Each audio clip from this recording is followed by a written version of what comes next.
play with it. Like that till Later. week Friday, right? 21st. Yeah, okay.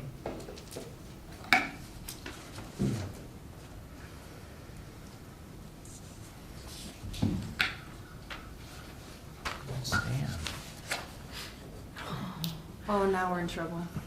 Yeah, I know why. Yeah, just had some surgery. I'd like to call the Cook County Board of Commissioners regular meeting to order. Let's state the pledge of allegiance. I pledge allegiance to the flag of the United States of America and to the republic for which it stands, one nation, under God, indivisible, with liberty and justice for all.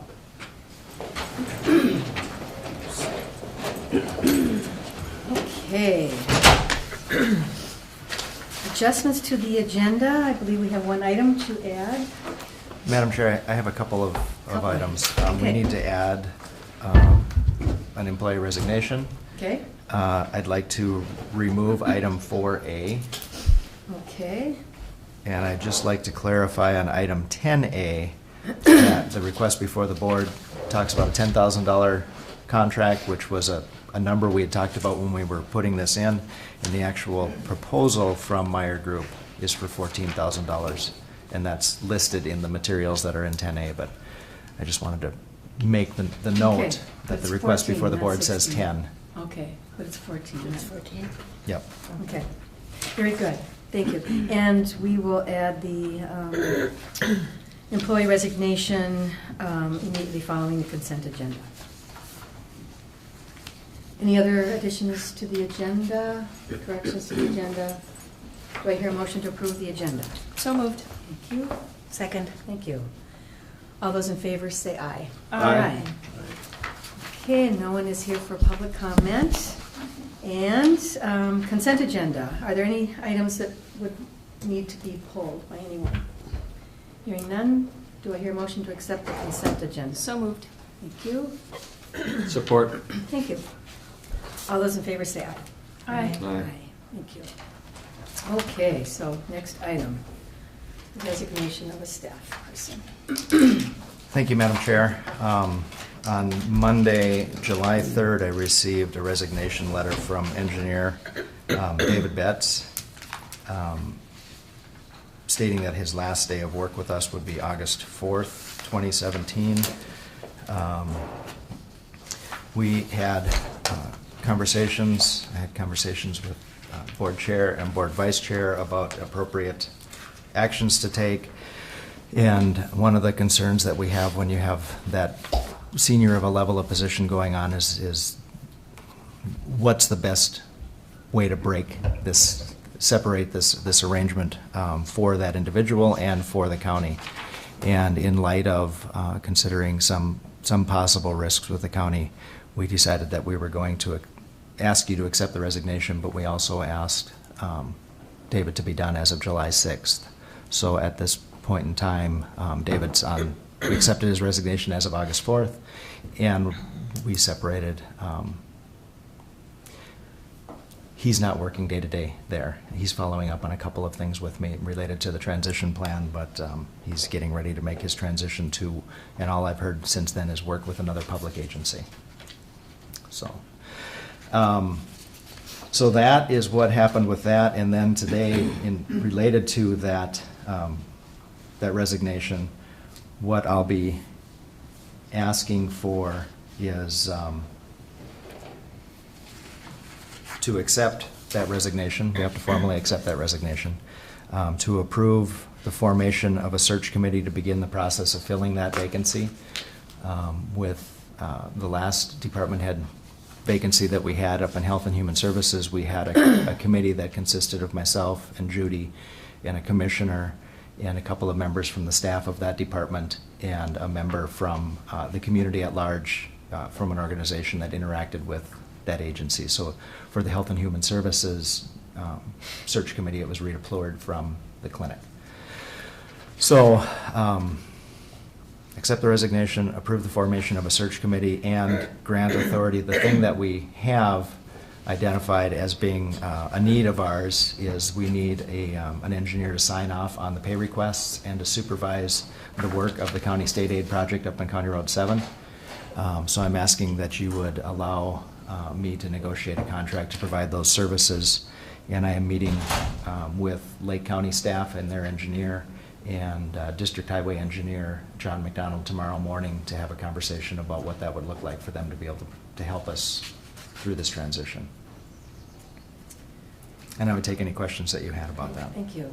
Commissioner Storley, I'll start with you. Madam Chair. In looking over whom would serve on this committee, I'm wondering why there isn't an engineer. I don't really feel that there's people on the committee right now who would even know what an engineer does without having the input of someone, either from the state, if they've inquired with you about that, or John McDonald, or somebody who has the background so that we can fully understand the role of the engineer. I'd be happy to discuss that with John tomorrow, and I don't know if that's something that that they would help with, but if they would be willing to help, I'd be willing to entertain that. Okay. Great. Commissioner DeKirk? No questions. Okay. Commissioner Bershon? No comment. Okay. Commissioner Deschamps? Well, I had a few county employees approach me that would like to sit on that committee for as employees. And Madam Chair, Commissioners, I think what it would be potentially appropriate is to identify the commissioner who's most interested in serving on that. And between that commissioner and myself, we could probably try to round out the group with the conversations and the information that we have available. So I wouldn't mind somebody raising their hand and saying they're interested in working in that capacity. Great. Wow, look at all the people. I'm not raising my hand to Okay. participate. I was just gonna ask Bobby because for Grand Portage, he does a lot of work that is similar and has a lot of background, and he's been on our highway committee. So just kind of a recommendation. I'm not saying he should be the one, but if he's willing, I think he has a lot of the background and fits a lot of concerns that Commissioner Storley has about having someone with experience.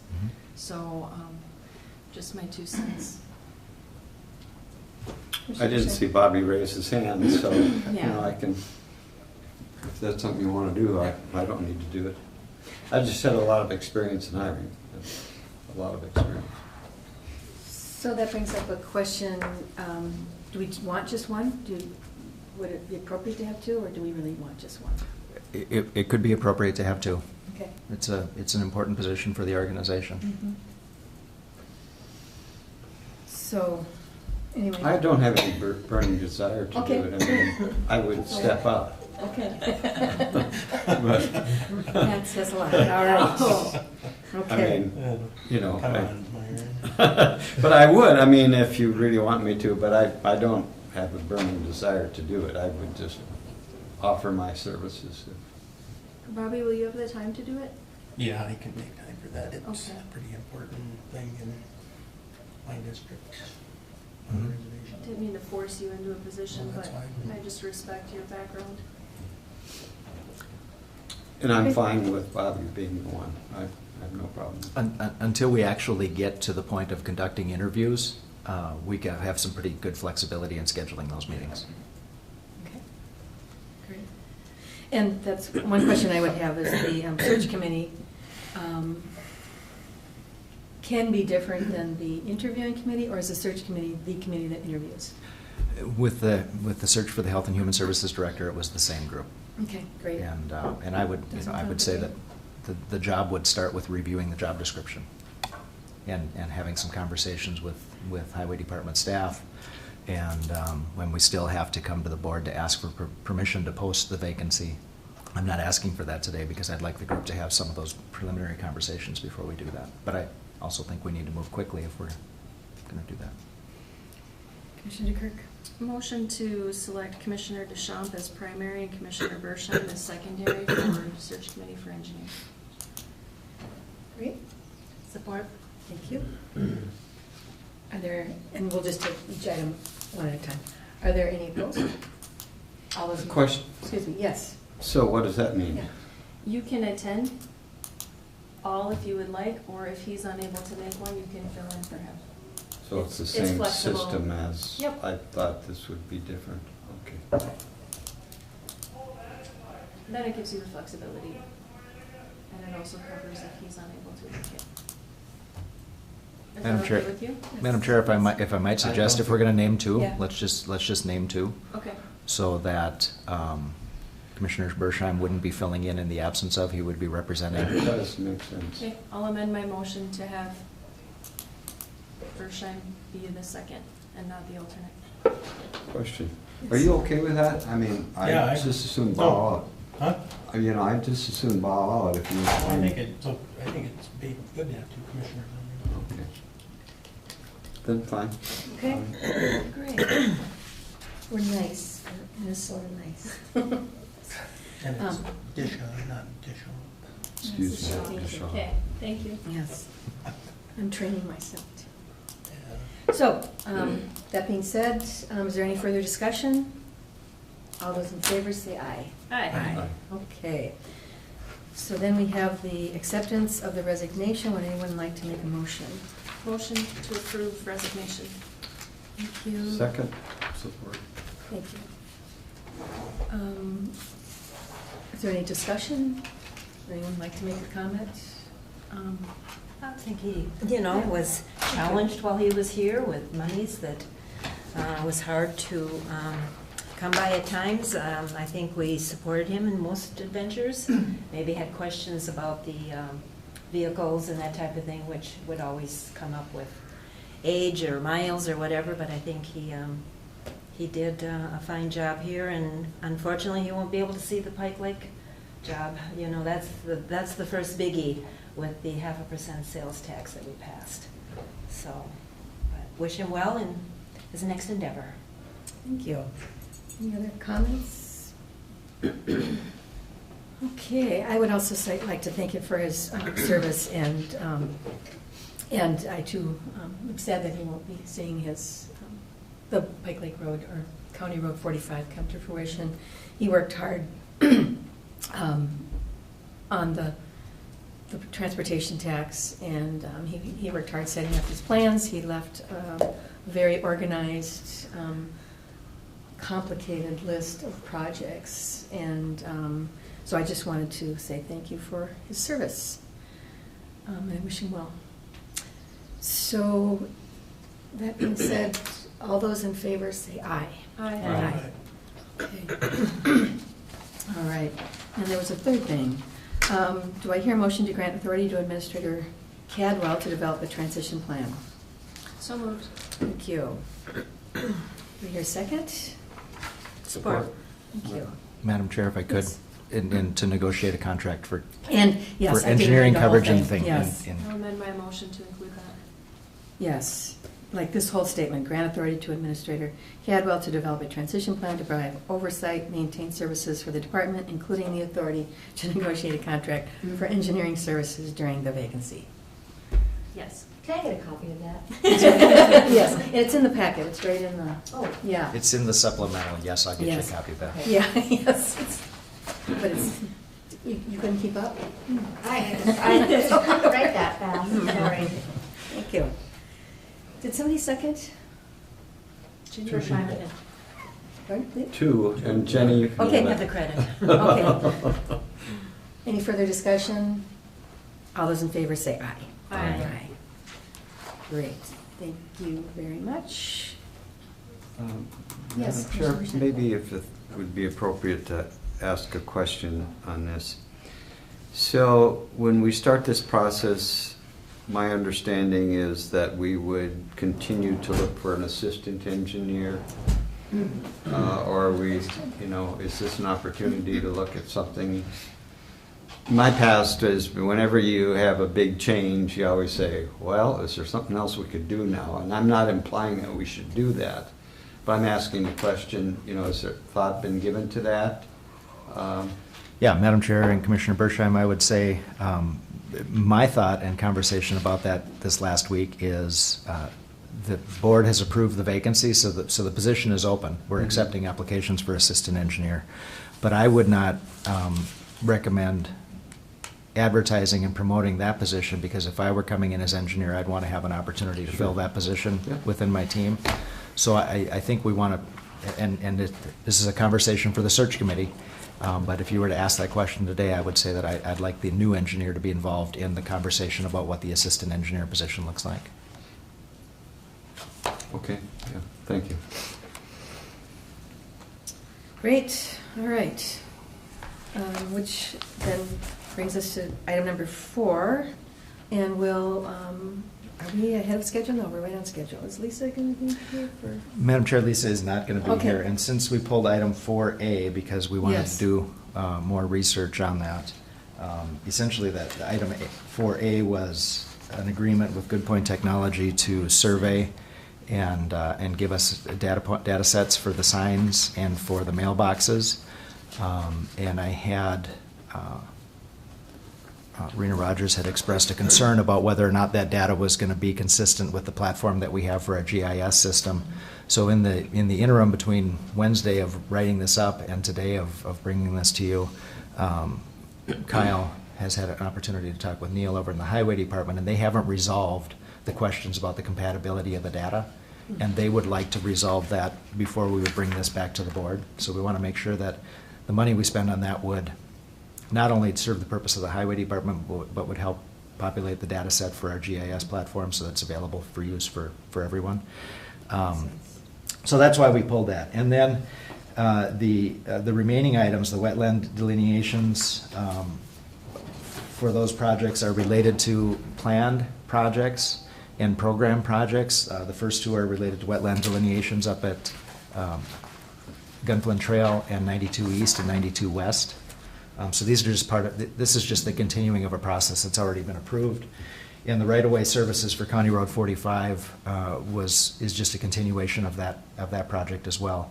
And I had a conversation with Lisa this morning, and I said, no, I think as part of planned work, I could just represent that these are just contracts, the next part of the process for each of these projects. Great, thank you. With that being said, we could take them, I think taking B and C together for questions and comments would be great. So I'll start with Commissioner Deschamps. If you have any questions or comments on the wetland delineation on the Gunflint Trail. No, I don't. Okay, thank you. Commissioner Bersheim. No, I don't. Okay. Commissioner- Looks good. Yeah, thanks. Commissioner Storley? No, looks fine. Okay. Would anyone like to make a motion to approve those? So moved. Thank you. Support? All those in favor, say Aye. aye. Aye. Okay, right-of-way services, County Road 45 project. Commissioner Storley, any comments or questions? Just an ongoing Yep. big keeping the ball project rolling. and hopefully we'll keep the ball going on that. And we've got a couple million involved here or more, so we need to move along and get the preliminary items going and keep going. Commissioner Dukirk? No questions. Commissioner Bersheim? No comments? Thank you. And Commissioner Deschamps? How much do we have involved in this project already? Let's see. $269,057. That's the first. $269,000. Yeah, you mean in the whole Yeah. County Road 45 project? Yeah. Madam Chair and Commissioners, Yes.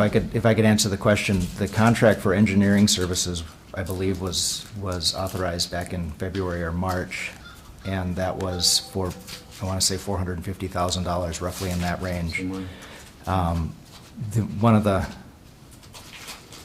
I had a conversation with Commissioner DeShaw yesterday about this, and the scoping of the County Road 45 project has not been determined. The fact that we need to engineer for that project is consistent with what we've already let for services. The scoping now for the right-of-way services is necessary regardless of what we do with that road. The question as to how wide that road is, how much of it is paved and how much is reconstructed gravel, how wide the shoulders are, all those conversations are really yet to be determined, and I do think we need to have the engineering services awarded to LHB earlier this year call for public comment and public discussion about the scope of that project. And given the fact that we're having this transition now, I think we should probably engage them to have that conversation sooner rather than later, so that we're all on board with what they're proposing and the design standards they're building to. But I don't think it's inconsistent to move forward with the right-of-way services, because we're going to have to do that to build to either degree at this point in time. But I do, we had a conversation, and I understand the concerns there, and I do think we should have the conversation with that company and make sure that we scope this out appropriately, that the public is on board with what the plan is for that road, and then we take a look at the total. Right now, that's earmarked as being a very big project. Yeah, it is. We've, all along, Engineer Betts had said that we were looking at 42, 43, 44, and 45 as one project, and we're engineering and designing all of that together, but we'd never made the decision about which of those projects we were actually going to do, and the scope to which those projects were going to be built out is yet to be decided. At this point in time, they are engineering a paved road for the first out to, what's the name of the corner out there? Out to Babineau Corner. I think they're planning on engineering asphalt, and then and beyond that, I would have to go back into the engineering documents. But that's not finished, and the preliminary work would support any design that they would want to put over the top of it. So. Great. Motion to approve. Okay, did we get through all of our, I started with Commissioner DeShine. Commissioner Hershine, did you have any No comments, comments, no. questions? Commissioner Perkins? Sorry, it's just, any comments, sorry, about the right of way?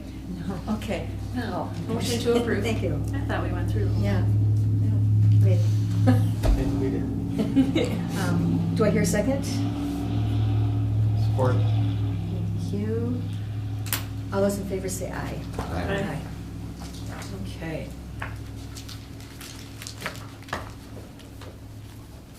So now we have Rena and Rowan. Thank you. Tower contracts.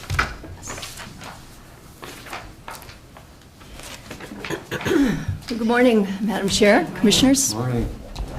So I get to do the happy thing of bringing the county more money today. So this is a three-part request. There are two contracts here. One is a land lease, one is actually a contract for cell service that represent new services and or new money to the county. The first one that we have is a contract with T-Mobile that brings cell service to Grand Portage, and we're hopeful about that by the end of this year on the Grand Portage Info Tower.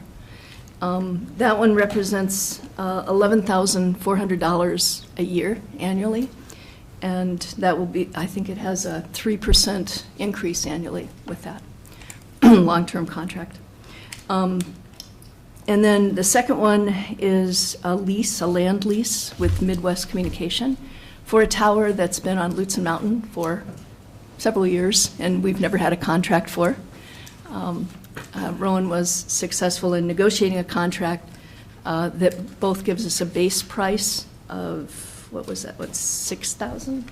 And then in addition to that, we've negotiated 25% of whatever revenue they receive for tenants on their tower, which currently puts us at around close to $8,000 a year, and again with a 3% increase on that, on the lease part, not on the 25% part. But that's just revenue we should have been getting all along, but it's a very successful negotiation, I thought. So we have those two leases. The third part of my request is what to do with that money. Currently, we get about $30,000 a year that comes in from cell service providers up here in Grand Marais, Verizon and T-Mobile. We got a couple of others. We have a small one with WTIP, a couple of small amounts here and there. It comes out to about $30,000, and that amount is revenue that offsets our radio communication budget in general, the operational part of our budget. What I would like to do is take any new monies that we get and put it into a capital fund for radio communication. Every year that I have been here in the budget process, I've come in and I've asked for us to put aside some money for capital for the 11 communication towers that we own, which we have no capital funds for.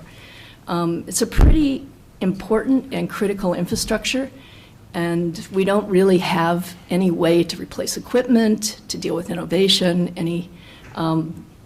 anything catastrophic happens, we lose a generator. We don't really have funds for that set aside. So as I look at this revenue coming in, I think there's an opportunity for us to build a capital fund, which we really need to do legally as well. In these contracts, we commit to being able to make sure those towers are up and running, and we can replace them if there's a problem. We commit to a lot of operational and maintenance pieces of these towers, and we don't currently have funds set aside to do that.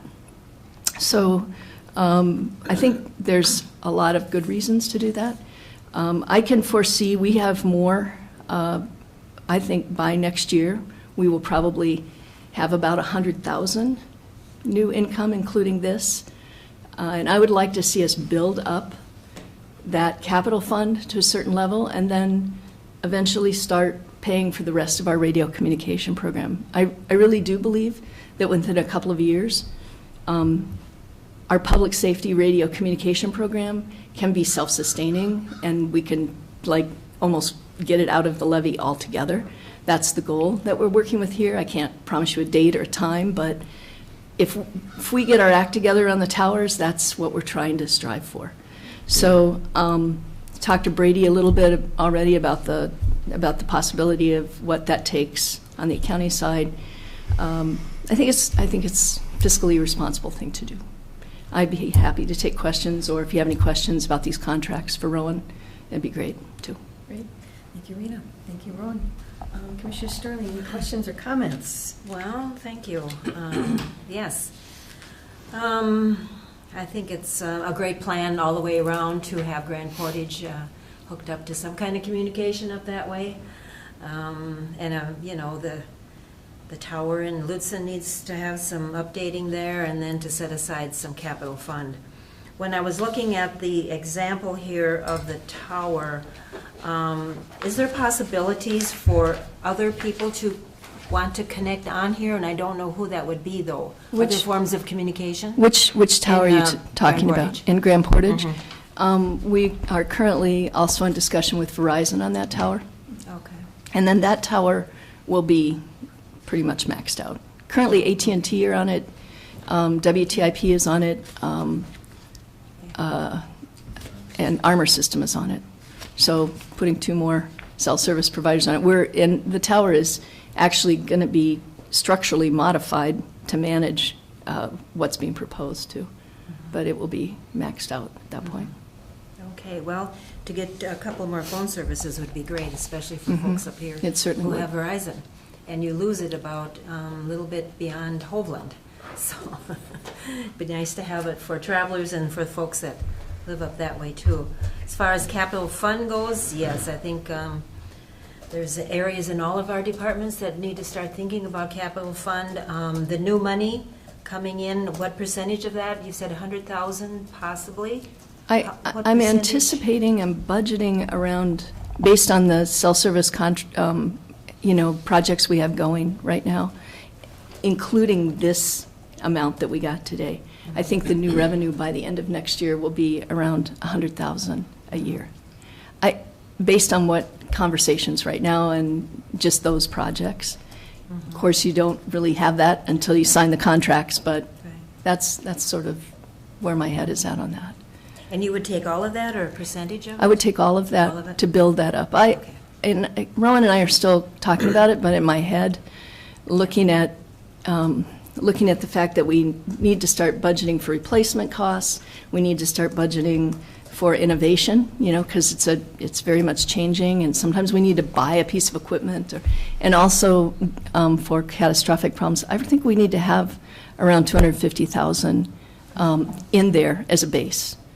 Once we have that and we know what we're going to spend each year in replacement costs, then we can replace that much, and then start offsetting the rest of the radio communication program.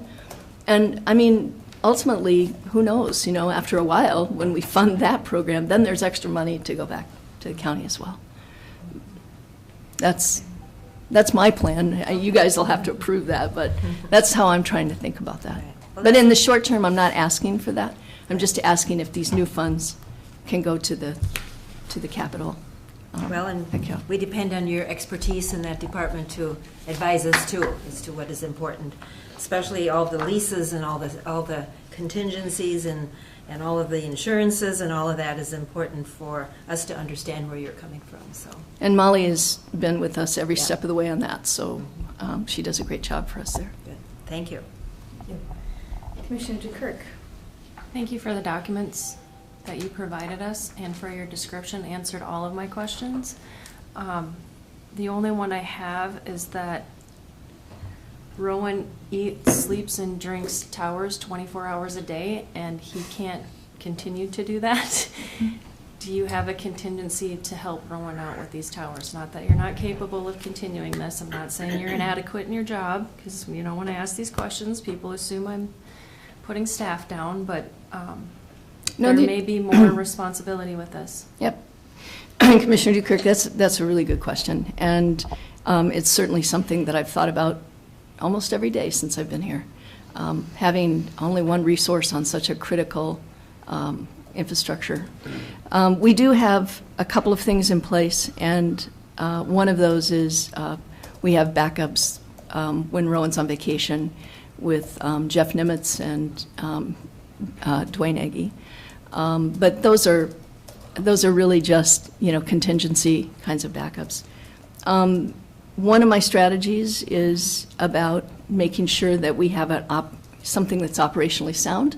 That's part of the reason that we need to have a capital fund so that we do regular replacements of things, so that we minimize or mitigate the risk of things breaking, because we don't just wait till they wear out. We replace them in a more timely way. But I think there's also an opportunity here, if we build up enough revenue, to hire somebody, because now we're dealing with a major thing, lots of contracts, managing a lot of cell providers, other things, to maybe hire a young Rowan to come in and start learning. Do you ever think you'd be called old, Rowan? And that's No, just well, my he hit concern, is 30. that it goes Yeah, into the yeah. capital fund and we can't use it for staffing if we need it. No, that's right, but at some point, when I get to that level, we can then start adding to that 30,000 that already offsets our other fund, and it could be used maybe to hire additional staff. I think there's possibility there without it affecting the bigger county budget. We would be self-funding that. And someone who could learn, starting with, some of the things that take Rowan's time now, the radio tuning and that sort of thing, start learning that piece, and also start learning the backup pieces. Soil and Water is really good with bringing in interns. Go up to the high school and train some kids. Well, thank you both. Thank you for putting this contract together. Thank you, Molly, for your time. Sat here quite often and watched contracts and ideas and plans take an excruciating long amount of time until people just give up. So thank you. Commissioner Bershine. Well, thanks for the information and thoroughness in your thinking strategically regarding capital funding. I'm utterly amazed sometimes that we don't have these things. So that is good. And I think I would reiterate some of Commissioner Dukirk's thoughts regarding, staffing issues. I just had one question, and that is the structural modification that you're foreseeing. Is that going to be funded by other sources, or is that internal funding from the county? That one is going to be funded by T-Mobile. It is, okay. And so in that's fact, part all of the structural analysis that let us know that has So been that's part funded of by this- T-Mobile at this point. This T-Mobile contract, I didn't catch that. It is, and to the point that the county is contributing to it, because it is the county's, is 1 year, it's capped at 1 year of rent abatement for the county. So Okay. that would be at max the county's portion of the structural modifications. Okay, And T-Mobile will cover the rest. okay. And that also, T-Mobile could go on today, Mhm. but what they're doing is they're improving our tower so that we have the headroom That's to then great. add Verizon. So our contribution to it is, we're getting a pretty good deal. Sure, that's great. Okay, that Thanks takes for care of that. No. clarification. No, I'm very supportive of this, and thanks for all your work on it. And it's a very important part of living in Cook County to have these services, I know. Thank you. Commissioner Deschamps? Well, I think it's great that you're gonna eventually be self-supporting, and it'd be nice to get some more different service up in the Grand Portage area. Be nice if it would go out a little farther.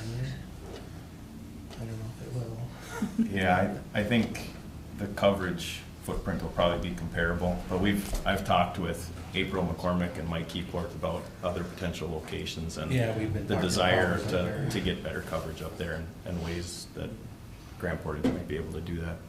I'll have a capital when I foresee a snow plowing bill in your future. Fair enough. Thank you. Do I hear a motion to approve these three requests? So move. Thank you. Second, Thank you. you beat me. Discussion.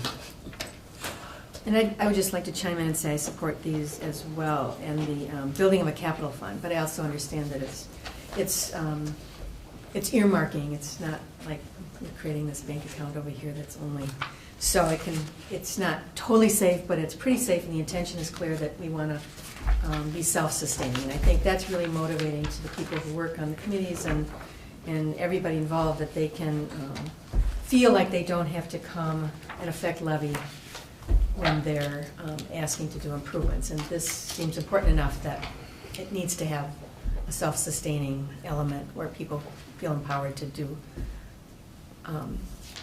improvements without coming to the budget levy committee, so to speak.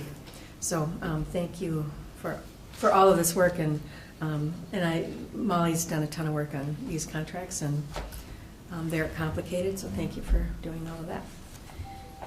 So any further discussion? All those in favor say aye. Aye. Thank you. Thank you, commissioners. Okay. Wow. Oh, he was listening. They listen, so they know. Okay. I thought it was an accident that you came in right on cue, but clearly you were listening right at the door. You've been practicing all morning. You first. All right. Okay, well, thank you, Bill Lane and Tim, and you have, and we're, okay, so Tim is here for support. He's here This for is- moral this and is physical your- support. Okay, And this is your item, Bill. Thank you. good morning, Madam Chair, Commissioners. Morning. Morning. This is a one-item agenda, which was heard by the Planning Commission at the July 12th meeting.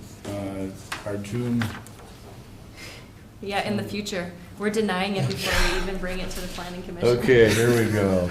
June 14th, I'm sorry. The reason why I'm not sure about that is because in nearly 10 years of doing Planning Commission Board of Adjustment work, this is the first time I missed because of illness. So, the summary that I'm going to give you is going to be accurate up to a point. If there's any concerns or questions regarding the meeting itself, I would defer to Director Nelson on any questions that you might have. Essentially, this is a conditional use permit on a buyer-seller purchase agreement on Pike Lake. The request was to establish a recreational business operation on the north shore of Pike Lake at the end of North Pike Lake Road.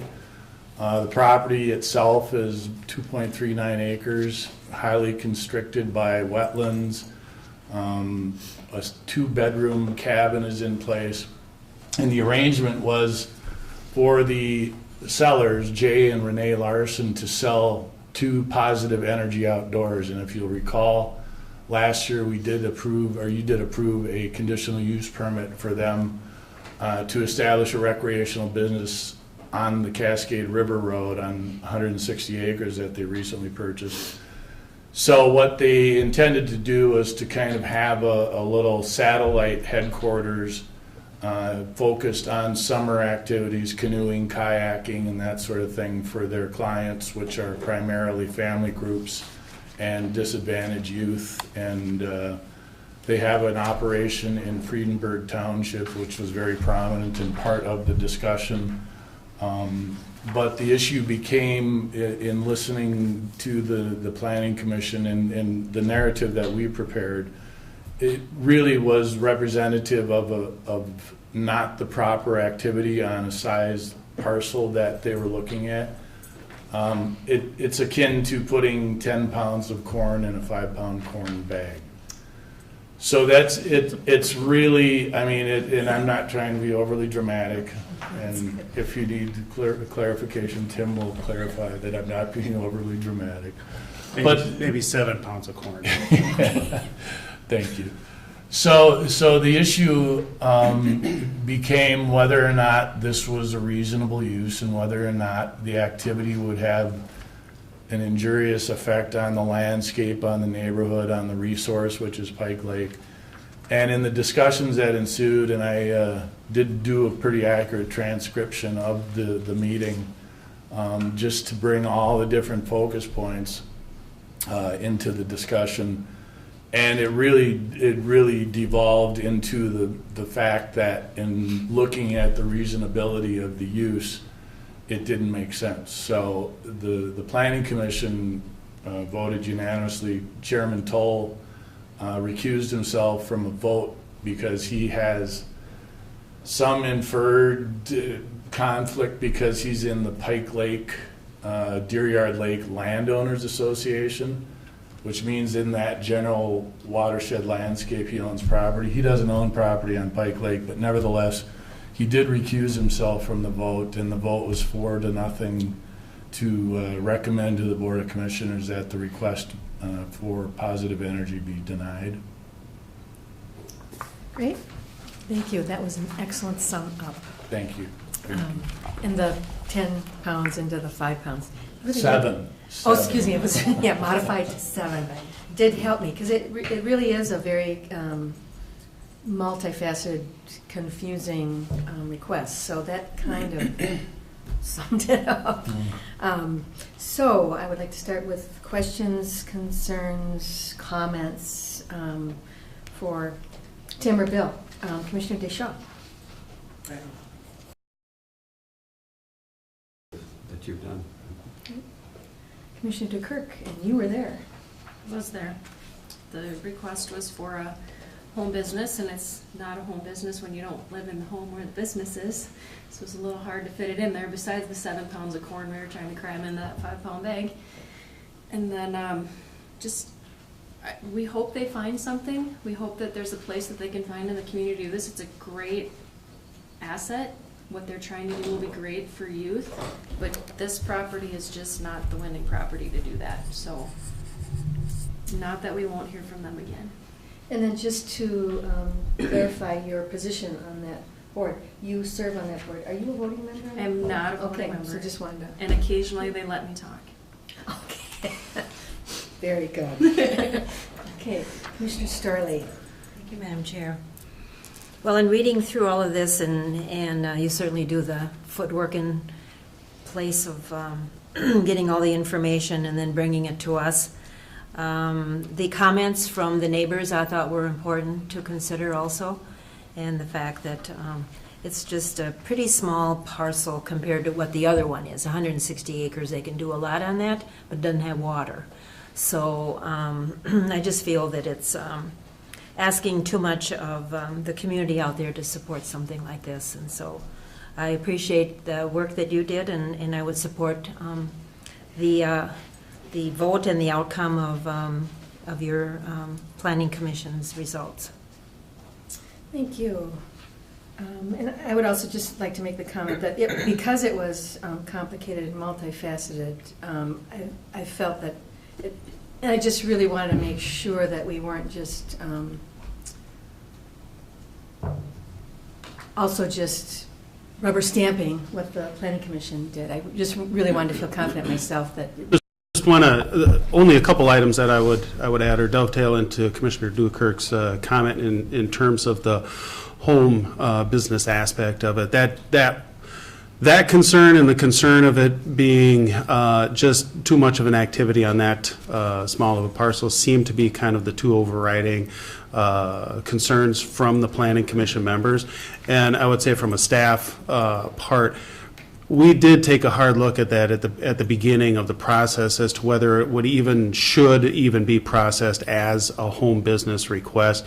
There is a provision in the ordinance that does say if there is something that isn't clearly identified as a prohibited use or whatever, it can at the discretion be processed as a conditional use. So we went ahead with processing it anyway, even though it really didn't and doesn't fit into the home business aspect of it, just so that there would be this opportunity for the public hearing and to be able to get in the concerns and such. And I would also add that the Planning Commission members were all very sympathetic and all felt that it was a very good and appropriate and noble kind of cause to have, just not on that particular parcel.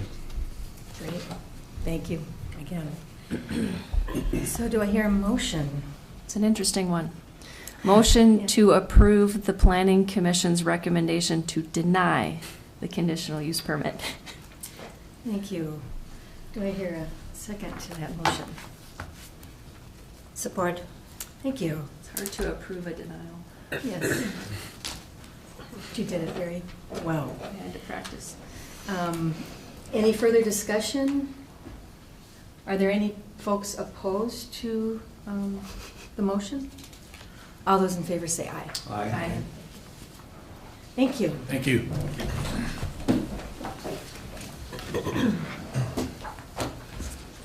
Opposed to the opposition? Yeah, I know. I was going to wonder how that was going. Okay. All right. Brady, you have a report on the YMC budget. Yeah, so this is probably the first report you've seen since we changed our arrangement with the YMCA, since now we're budgeting for and taking responsibility for just the maintenance portion. And I put both pages in there just since this is the first time. You've got our financial system user selected budget report. And then I put it into a spreadsheet so I could show you the adjustments so you get a clearer picture. So the one that just says YMCA 2017 operations budget with adjustments. So the first column is what's in our budget. The second column is the actual numbers as of the end of May. And then the third column is adjusting out items that really belong in 2016. So we received $100,000 from the city, but that was for 2016. We also got some money back when we were doing maintenance for the YMCA. We were actually staffing some of that, so they sent us some money back after we'd sent them money. That's the $11,236 being adjusted out of there because that's 2016. And then the professional services down below, $24,000. That also was something we paid in 2017, but that was the last bill from the YMCA for 2016. So adjusting all of those out, you get to the final column over there, which shows $127,845 of expenses, and that's 45% of the budget at 41, what we expected.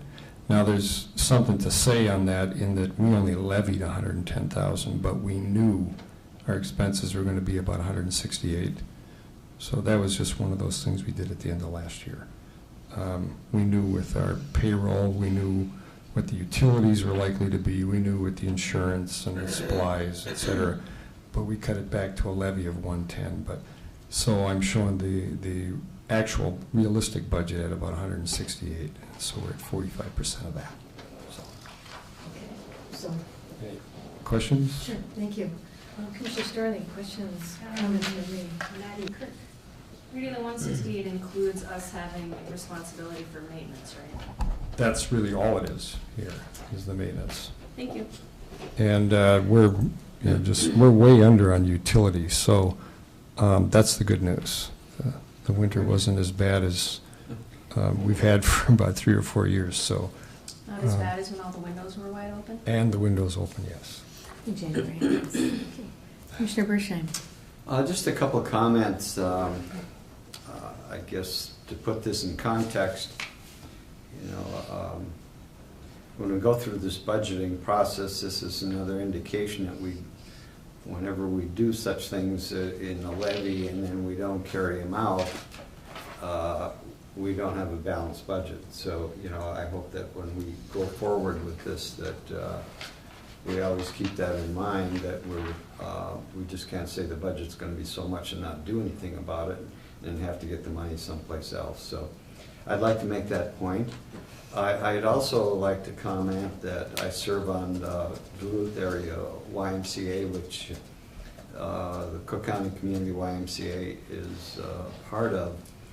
And I want to give credit to Emily Marshall, who took this on, because we were getting support from the county before for operational issues. And going to this maintenance responsibility for the county, which is very logical because the county owns it and you want to maintain what you own.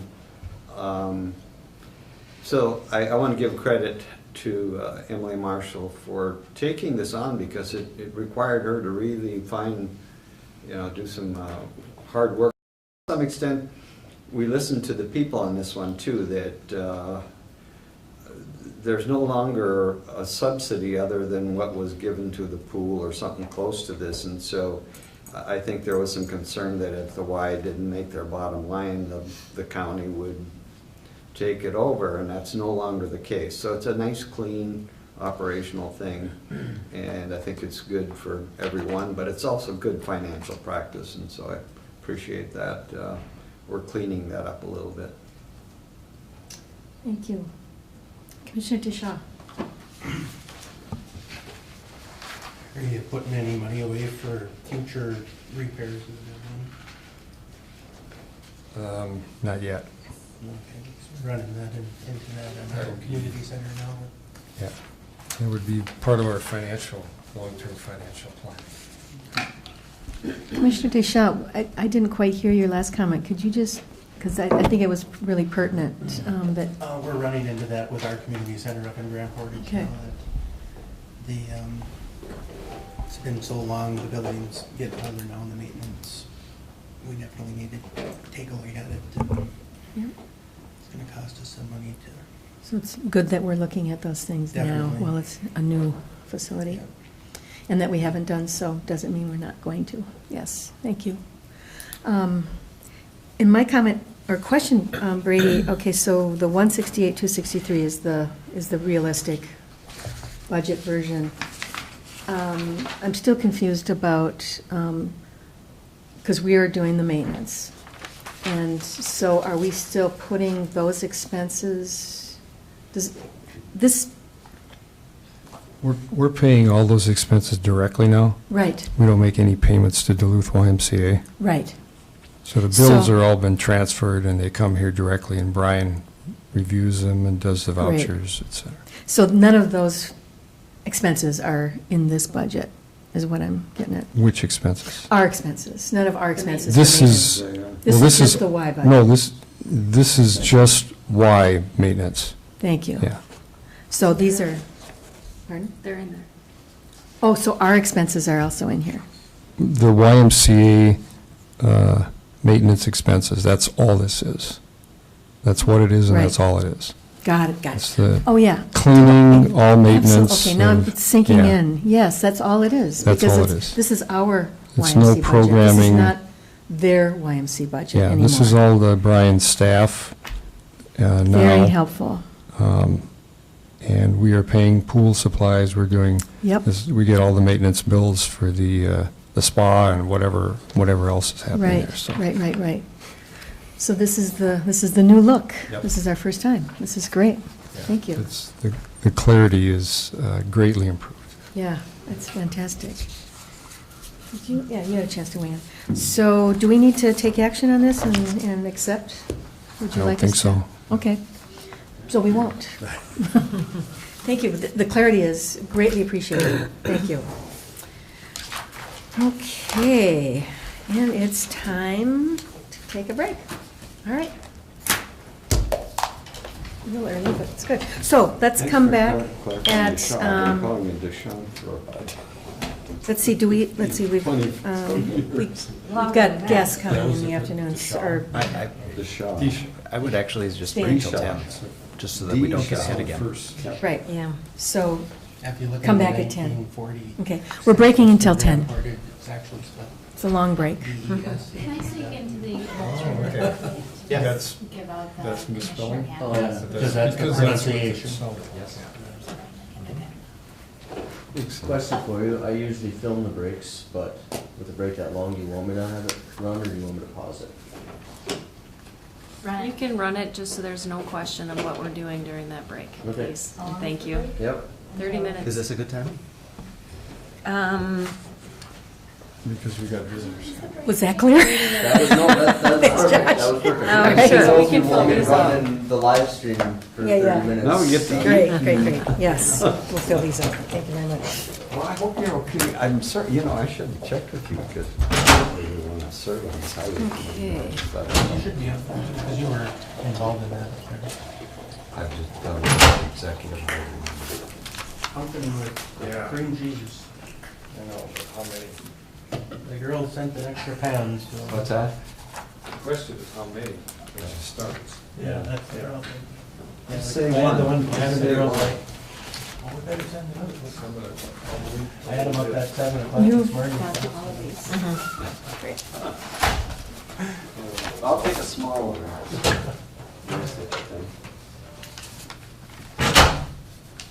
Perfect. Thank you. Very good. They're good bakers. Yeah.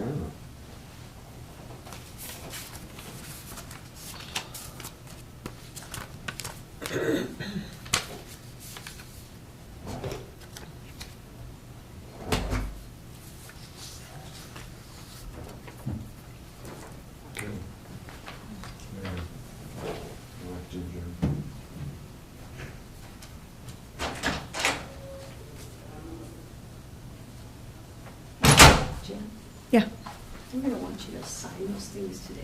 okay. So if you could look for Rowan after the meeting is done, because they usually go to us.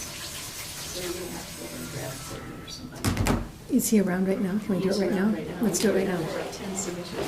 Let's do it right now, because we're breaking till 10. so- Okay, you got time then? Yeah. Let's do it right Do you now. have a pen? I just have a Yeah. pencil. Well, I think we gotta go and do it like in Yeah. front of Yeah. Courtney. We'll have pens. Yeah. Great. Oh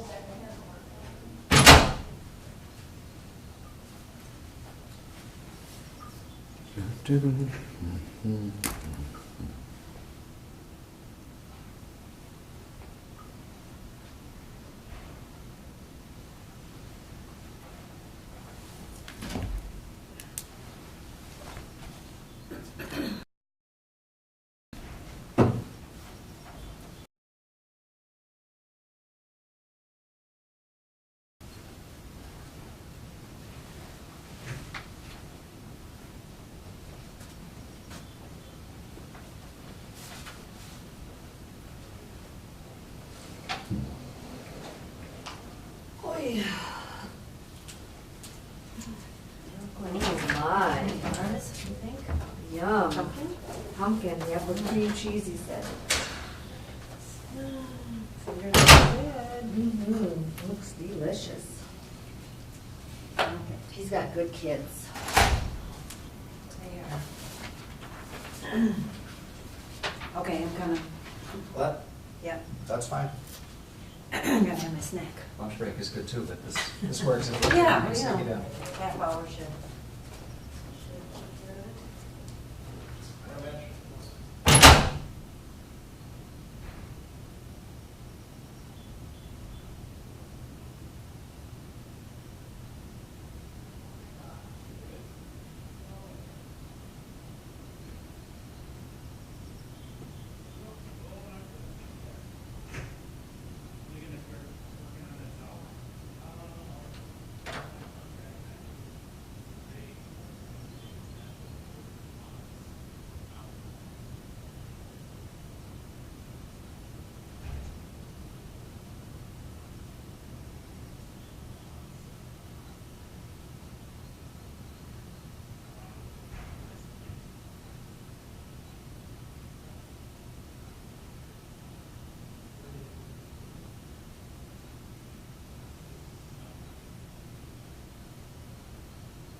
Good. I'd come up and talk about all that. Yeah, well, once we get everything settled down here, then we're towards Norman and the cancer. So we're all just kind of coasting right now until he gets done, because he's gonna be off for full surgery in 19, he's out for 2 months.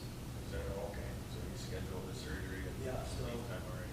So we're looking middle of September, Yeah, so we can start rolling. one way or the other. So we got some other projects going through there.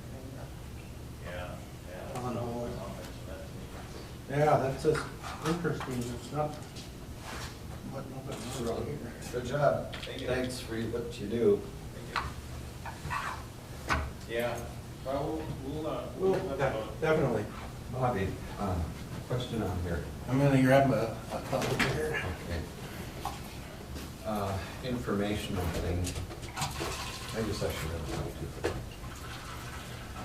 Gotta get up, man, I had to drive truck yesterday, I'm sorry. What's that, right? You haven't done it for a while.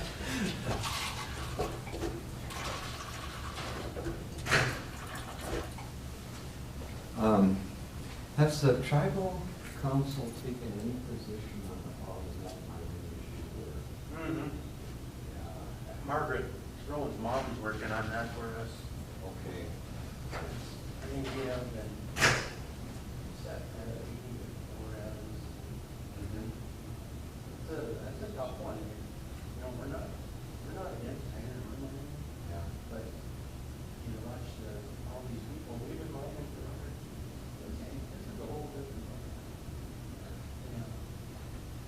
And those companies, they come in and strip it. Yeah, their reputation is not good. Yeah. Well, I'm on a committee, I don't know if I'll talk about it today or not, but at least I mentioned it to you. It's called the Northern Conservation Board, it's called NUBUC. And we've been involved in concern that the U.S. Forest Service was by treaty with the Ohana, it just said we're not gonna have mineral exploration. Yeah. And this board says, well, that sort of precludes, or, we don't have a chance to do an environmental review of the home. And it's not necessarily advocating for mining, but, next step could be, well, if it passes all the environmental review stuff, or the state process, mining would be allowed, but it's a matter of process. We can talk about that. Okay.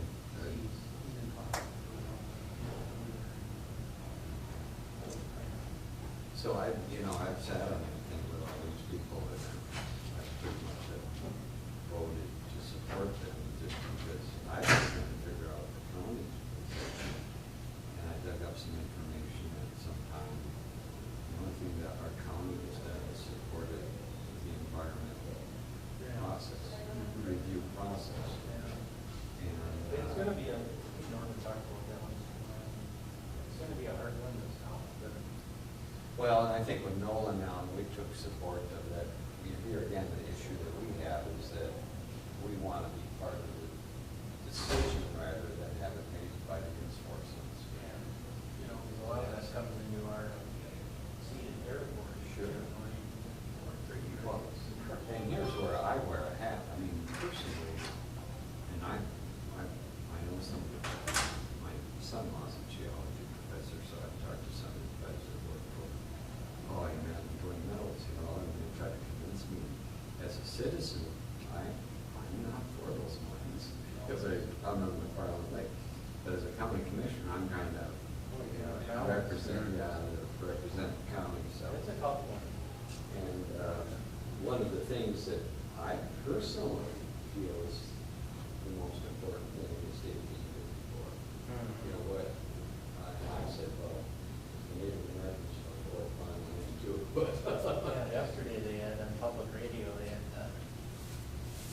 pipeline coming through on there. Yeah. Can't wait to see what you brought for treats. How come nobody's eating them? Oh my gosh. Yeah, I read something. Yeah, whatever. Awesome. Yeah, she's a little. She's a little odd. I met her a couple times way back when. Yeah. Yeah, I was out and I went to Sandy Rock.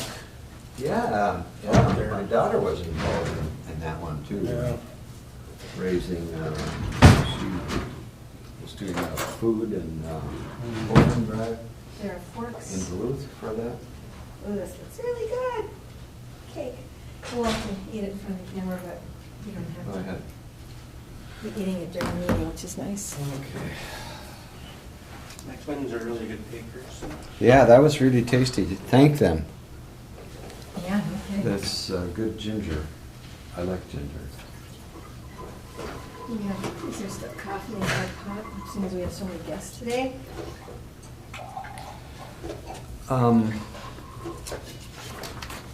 I have a question, Jan. When we Yeah. have Representative Rob Eklund here, Uh-huh. that's going to be part of our meeting, Mm-hmm.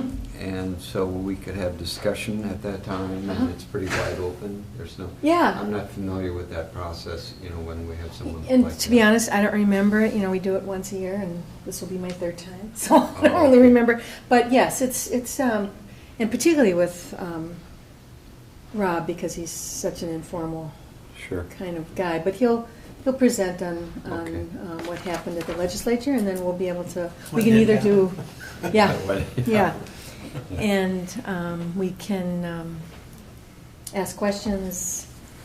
It probably, would you prefer you just be able to ask questions, not have to go over No, to I'm Robin? wide open. I Yeah, just, that'd be it's great. just, I haven't done this before with him. Because we're not going to present. take action on anything, so I think Yeah. just, we can Okay. just ask questions. I won't make us go in order of, And then start over again. yeah, yeah, keep going, yeah. No, I think, Was Franken's guy up here last week? I don't know, Yeah, he was in Porter. was he? I was with him last Thursday on this, Yeah, that our was, Inn Club meeting. yeah, and he was. I don't know. Porter. Yeah. Awesome. Maybe it was about the same, yeah, we had a big meeting. We had Jim Land, DNR commissioner there. Wow. Yeah, it was 3 hours long. 3 hours.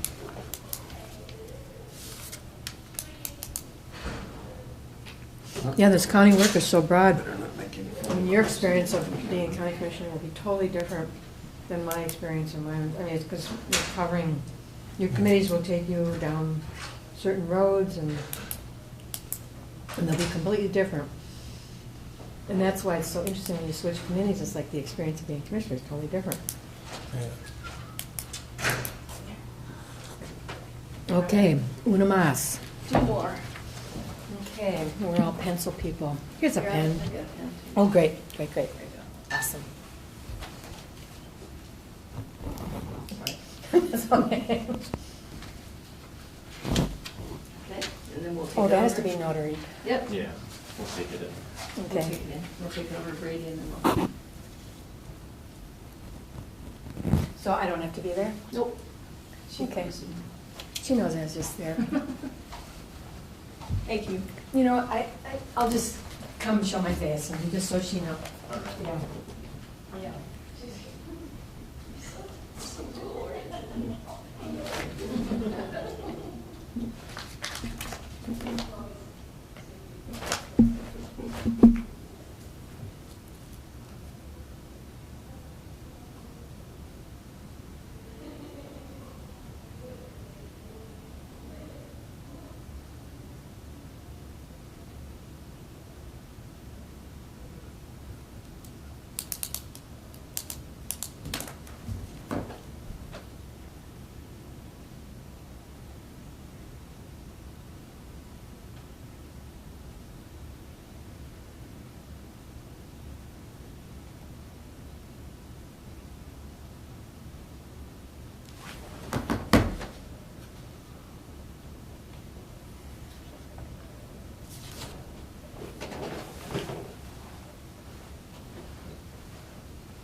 You just did one? Uh, So when's your face-to-face? Well, that's what I'm gonna figure out. That's You're inviting amazing. you to take the next step, schedule an interview.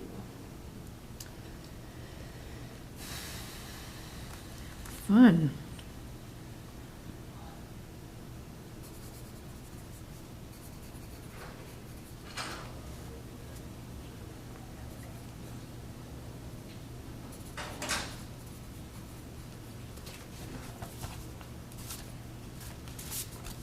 We have 10 minutes. Should I call and set up an interview? That's the question. It's looking a little nasty out. Timothy went Is home it? and switched out to his We're motorcycle. supposed to get a storm? We're supposed to get nasty storm tonight. Are you driving south today? Yeah. Tonight? Yeah, tonight's supposed to be Really? like Sounds- remember 4th of July when 61 was blocked off? We're talking yeah. that kind of business. Really? Oh yeah. Huh. Let me see if I can open. Let's see what this says. I'm supposed to be in St. Paul. Well, this says tonight. light rain now as of right now on this one. This one's pretty Okay. accurate. So, Robert Farden. So when Rob is here, we'll be less formal. People can just ask questions. Do we want to just make a circle and sit with him, or We could. come on that side? Yeah. We can make him sit here. It'd be easier to move him then. But we could. But he's probably fine just sitting there. We can. He's only going to be here for half an hour, maybe? Or does he usually spend longer? There's no usual. This is his first. No. No, this is his second session.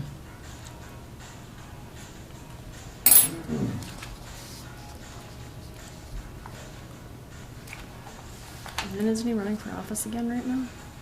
Yeah. Okay, so active living will be done at 1.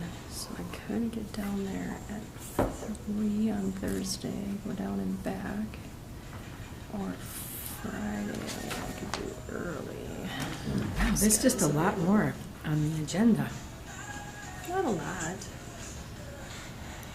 It'll go zippity, Yeah, zippity it doo probably dah. isn't. Well, Linda's going to take about 20 minutes, so Maybe. Jeff will probably be 5. 25. 10 or 20. We have a lot for Diane.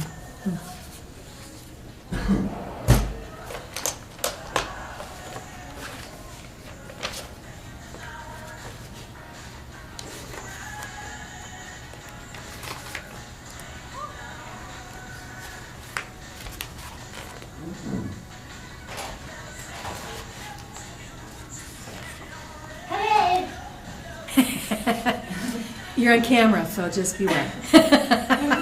We don't turn the camera off.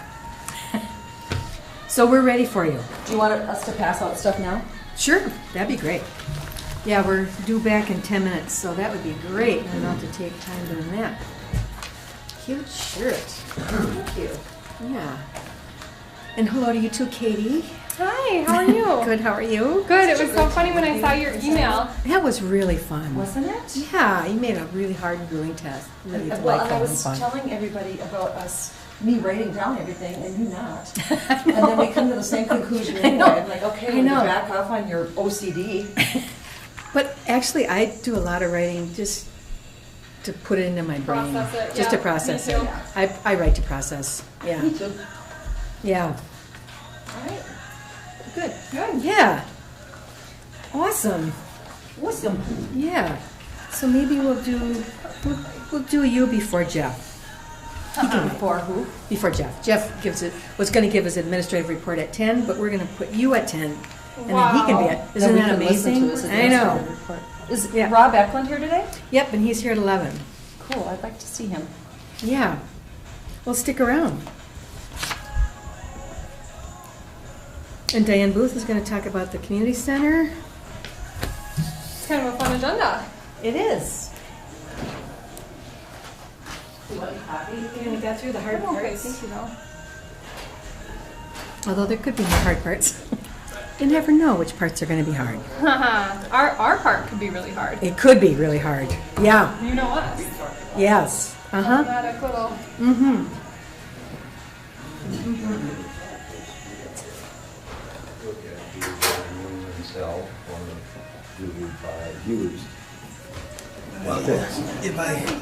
But you gotta staff to do it. For more hours. Ms. Jan, can I have And that's another possibility. Nice. Well, I bought one out of, Oh, that's awesome. John Deere. And they're came coming out of here? Western No, Minnesota I'm going to for Duluth. $12,000. We've got Jordy's family reunion in Rice Lake. Nice. Well, that's another way of going. It's in the middle of Wisconsin, it's in the middle of nowhere. I, Rice Lake, Wisconsin. Yeah, but I wanted to go to Lakeville that day. Yeah, that. Don't do this. You don't have anything coming in the interview and they go down. I sent a request to get information on it. It's really cute. Wow. It's in 1966. Wow. Oops, you're gonna have to go to the other side. Retreat tomorrow. And Linda, I'm going to mention your name change, to make it kind of official wherever we go. Because it's officially It's now been Pratt. official for a while. Yeah. Yeah. Yeah. Yeah. She's official. Yeah, It's well, official, but in 5 or 6 even years. in we'll some get- places, it's like not official. Do we have her official name change? I mean, it's official on my divorce decree. Not yours, hers. And Katie Kranz? That's official. Yeah. Yeah, You guys- that's correct. Yes. Yes. You get hired at the Right. visitor She did it in a center and much you get a more name happy change. Succession. The different name changes that you go through in life. Now, some people find it happy either way. I tried to get Jordy to change his name when we got married, but he wasn't going for it. I tried to not Hyphenate? change mine when I got married. And you, it wasn't possible? It wasn't popular? That should have been a first indicator, wouldn't you think? Yes. See, the camera's on and everybody's heard this story before, so I'm not going to get in too much trouble. Jordy's initials are JRK, so when he refused to change his name, I said, you can remain a jerk then.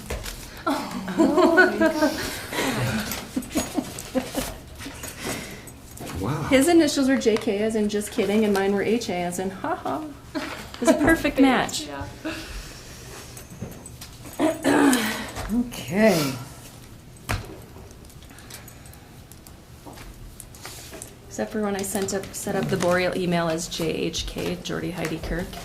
Well, that's his daughter's initials, so Wow. had to change that.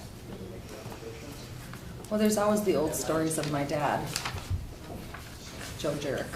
Oh, yeah. Famous stories. Oh, yeah. There's all kinds of stuff that got slung around with that one. It was just an easy grab with those names and Uh-huh, stuff. as cops. Hello, Ginny.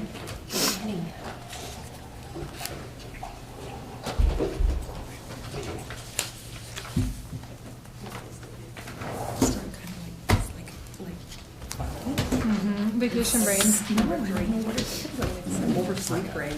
Oh, There's a lot of- I don't know. We'll have to talk about it. Maybe it'll be a bad thing, and then you'll be in trouble. Did you write your letter for the visitor guide?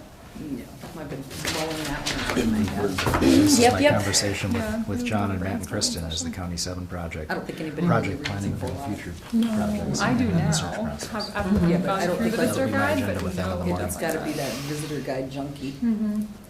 I can write it. I mean, it's not that big of a deal. I just haven't taken the focus time to do it. And we should touch on the naturally unforgettable thing. Yeah. I think MinDOT's supposed to be Yep. up on the 27th, there, Jeff. That- They're coming up to But see that us, came Dwayne ahead as and well as Okay. in our award. Can you send me an email with the time and location? Or do you have it now? We're discovering this. it's Wednesday. No, No, that's third. I hope so. Thursday. I think it's the 27th. Put it on the calendar yesterday. You better find out, mister. Tuesday. It's on my emails. Give me a call or forward me the email and I'll try to attend. Yeah. Yeah, I think Dwayne, I don't know if Pat's coming up. There's a bunch of them coming, so. Okay.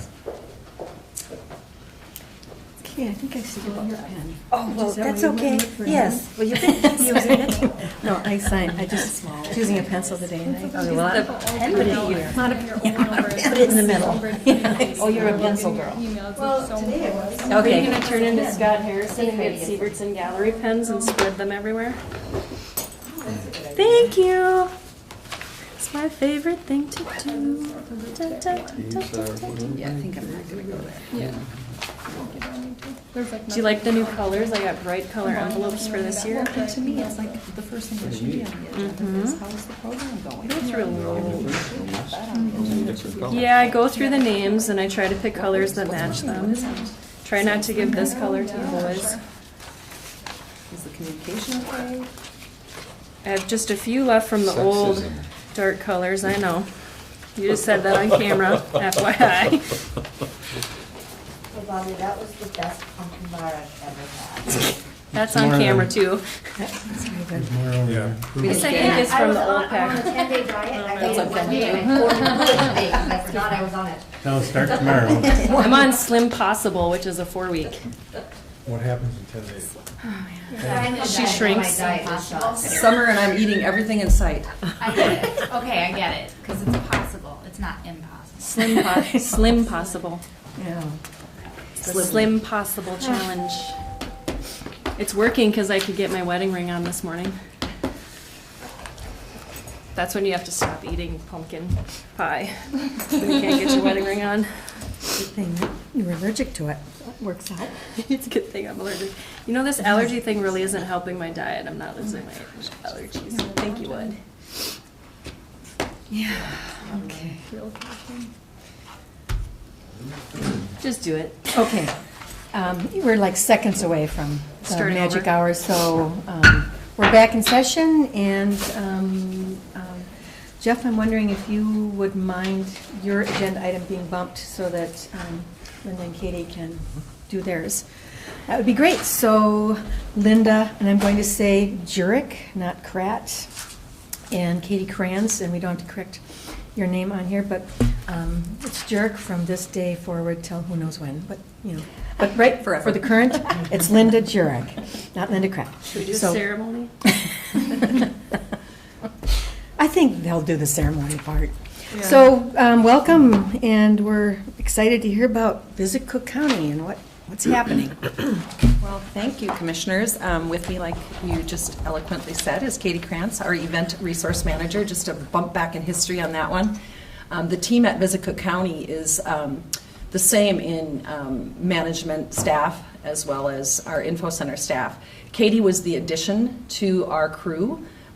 It'll be 2 years in October that she came on board at the recommendation of our Board of Directors to have an exclusive position, Event Resource Manager. So Katie's here with me today to add to our event report, the 1% report. The reason I'm here today is the 1% collected, county percent collected with lodging tax is what we need to report on. We're required to do that once a summer. So that's what we're here to do. We have a plethora of information in front of you. No peeking ahead. No peeking ahead. The fun stuff is The at fun the stuff end. is at the end. The first part is all that other stuff. So the first page you'll see is a graph which shows how we are trending, and I think you'd have to be under a rock to not realize that our tourism traffic is really rising. And this is just the 1% portion of the 4%, but we are up about $400,000 trending annually for the last 3 years. So definitely a significant impact with Visit Cook County and the marketing initiative that we have in place. Good and bad. I tend to think of this at the higher level and go, okay, how can we keep pace with our other services? So that's where my head goes a lot, not just marketing Visit Cook County, but making sure that we have all the other services in place where we can do an accurate job and a really thorough job in making sure that we have the services in place for our visitors that come here. The next sheet you will see, and it looks like this, is what we did last year with the 1%. This is the 2016-17 budget. Our fiscal year ended the end of April, so that's what you'll see. I think what's really important to look at when you look at these pieces is that there are events that each of the associations contribute to. when we delineate and allocate our 1%, we visit with every one of the tourism associations. So that's Grand Marais Area Tourism, Lutz and Tofty Tourism, and Gunflint Trail. And on some events, they come together and they allocate dollars together for an event, and on some they don't. Some are very exclusive to an area of our county. So for instance, the Lutz and 99er, just LTTA allocates dollars to that.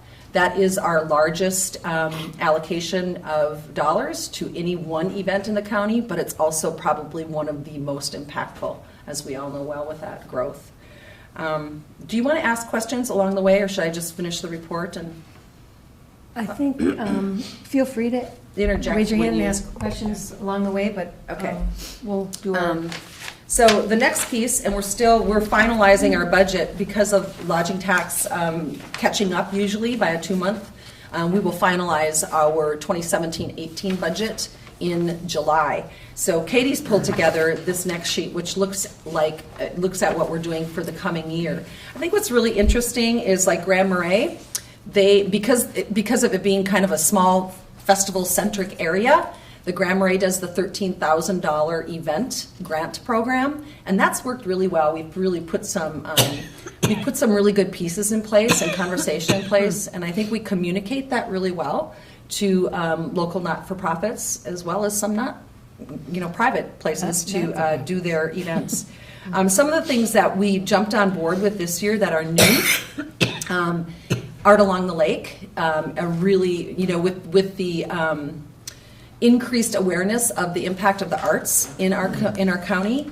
Art Along the Lake used to have, actually there was a program called Crossing Borders that we're all aware of. It was around for 20-some years, I think. That went away this year, and so our community took that on. So in addition to our Art Along the Lake spring, there is now an Art Along the Lake fall, and so that allocation increased as well, and Grand Marais and Lutz and Tofty Tourism came together on that. So I think when you look at Visit County and you look at our communications with the associations, this 1% is really, really a great touch point for us. It puts us at the table. It puts the associations in a really, really good spot to have a say in how that 1% is spent. We work really hard at that. So although it's not. We didn't put it there. Did we have a date on there? Oh, there it is. I would just add to that in that the 1% is proportionate to the association's lodging tax collection, and so as one association grows, for example, Grand Marais Area Tourism Association grew so much last summer. We probably all remember that summer. They had a lot more money to work with this year. So as you go down those notes, it's increase, new allocation, and their marketing grant, for example, grew to $17,000, whereas it used to be $13,000. And they contributed to new events this year, like the Lutz and 99er, because they realize that they see the impact. So, and along with that, from the organizational level, as the collection from an association grows, their representation on our board of directors grows. So Grand Marais, having such a significant growth last year, was able to add one more person to our board of directors representing Grand Marais Area Tourism. Another thing that we put in place with Katie, a directive from the board and a request, was to put in place event dashboards. And so if you ever want to see the binder that I asked Katie to put in place, and she did, and it's wonderful, and I forgot it. That's okay. We do a dashboard for every event, and that doesn't, a lot of times it's really easy to collect lodging data, which we do. You'll see us at events like the Lutz and 99er saying, hey, where are you coming from? Because we want to know, and where are they staying, most significantly. So you'll see that Katie's included 3 event dashboards. You want to talk about that? Yeah, these are just samplings. So Moose Madness I included because that's a Visit Cook County produced event. We steal the show on that one and celebrate our moose. So that includes all of the expenditures, all of the income, and then we break it down. We try to break down every single event to get total dollar per participant, because when we do go to the associations and ask what they want to spend money on, that final dollar amount is really important to them, and it ranges. I mean, Moose Madness is $9.33 per participant, and I think Boundary Waters Expo was like $100 some. So Wow. that number is important, but it also goes back to the marketing and what is the purpose of the event. And then it helps the association decide whether they want to, allocate their dollars toward that event. Is it worthwhile? And when Katie says produce an event, there were events that Visit Cook County took on back in 2010 that came from, for instance, the Grand Marais Chamber at the time. Or, that was the car wash and Moose Madness. So they came to Visit Cook County, whereas when you talk about Le Grand du Nord, go for it. That's something that we kind of seek out and help produce. And so that one was brought about 2 years ago. This was the second year of this. And so this is this year's dashboard.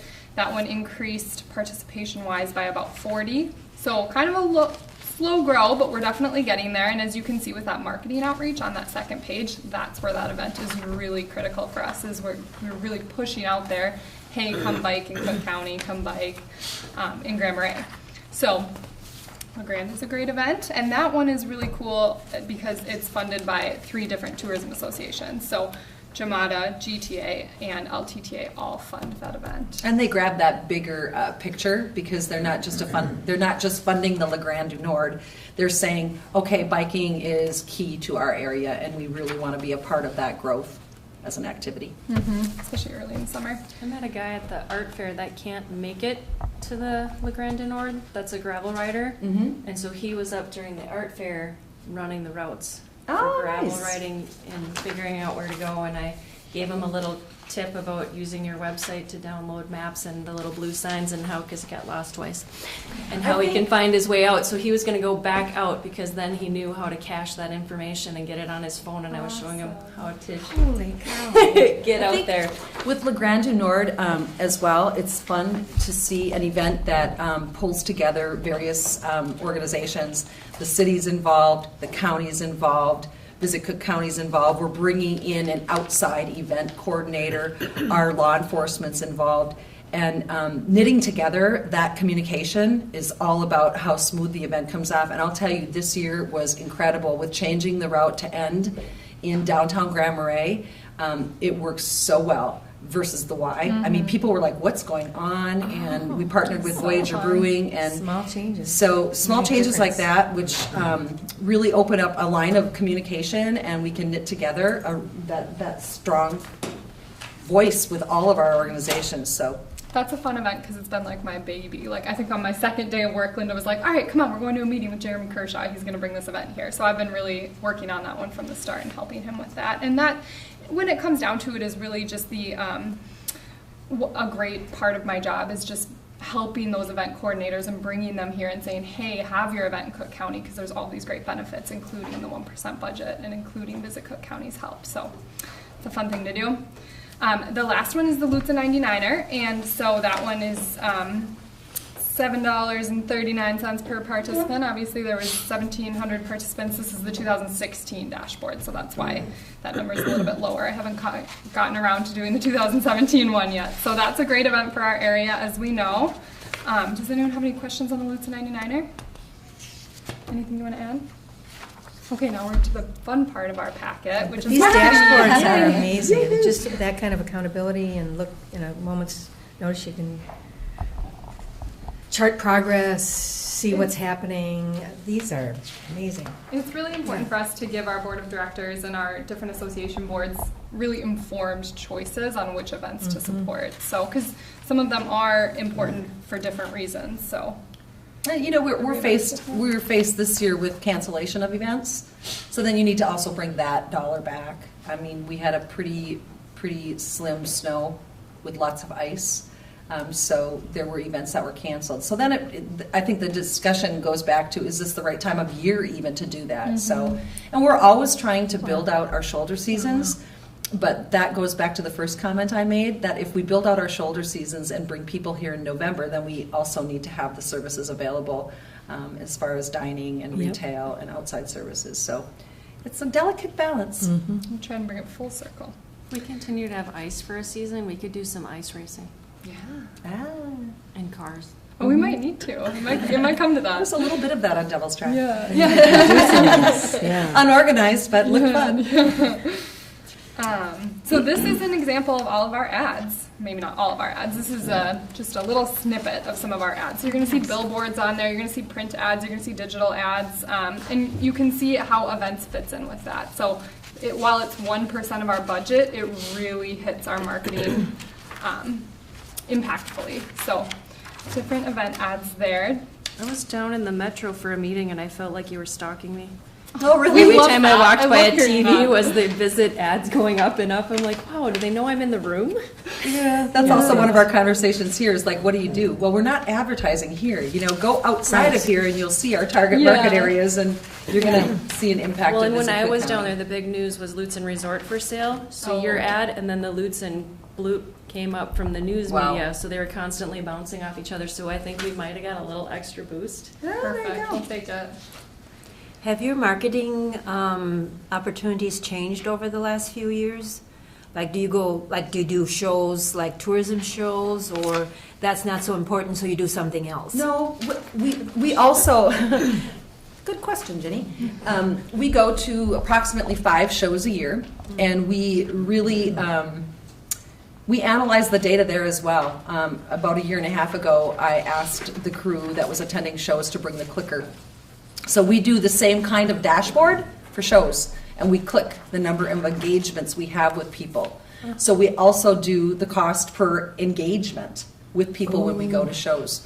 So I'm going to attend, I mean, I was kind of looking to see what shows might present another opportunity. There's a show the end of October at the Minneapolis Convention Center, which is strictly a travel show.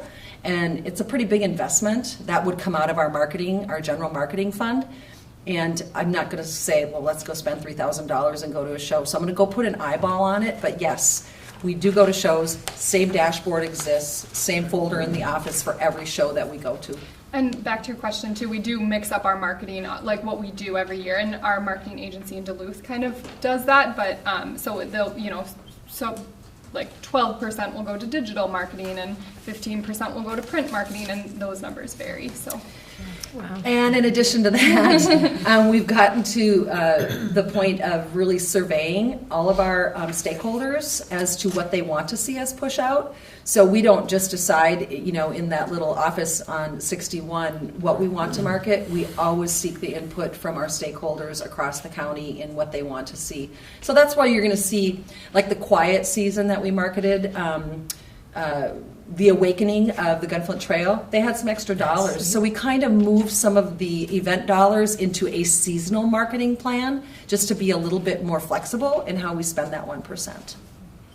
We could talk about this all day. Yeah, we can. We love it. The next piece and I wanted to include this because I think it's really important to understand that although the 1% is an allocation, which is why we're here today to talk about that with event support, the other 3% is marketing. And a lot of times, if you look at a 1% circle and a 3% circle, there is always going to be that crossover of dollars. We spend a significant amount of time weekly on a marketing call. So the 1% might float into the marketing area, but we're very careful about how we allocate the dollars. Cheersty pulls together a monthly report. And so although this might not look like there's not a lot of events on it, a lot of times there is. But I think more impactfully, you'll see things like being very spontaneous, like the moose rescue on the Gunflint Trail.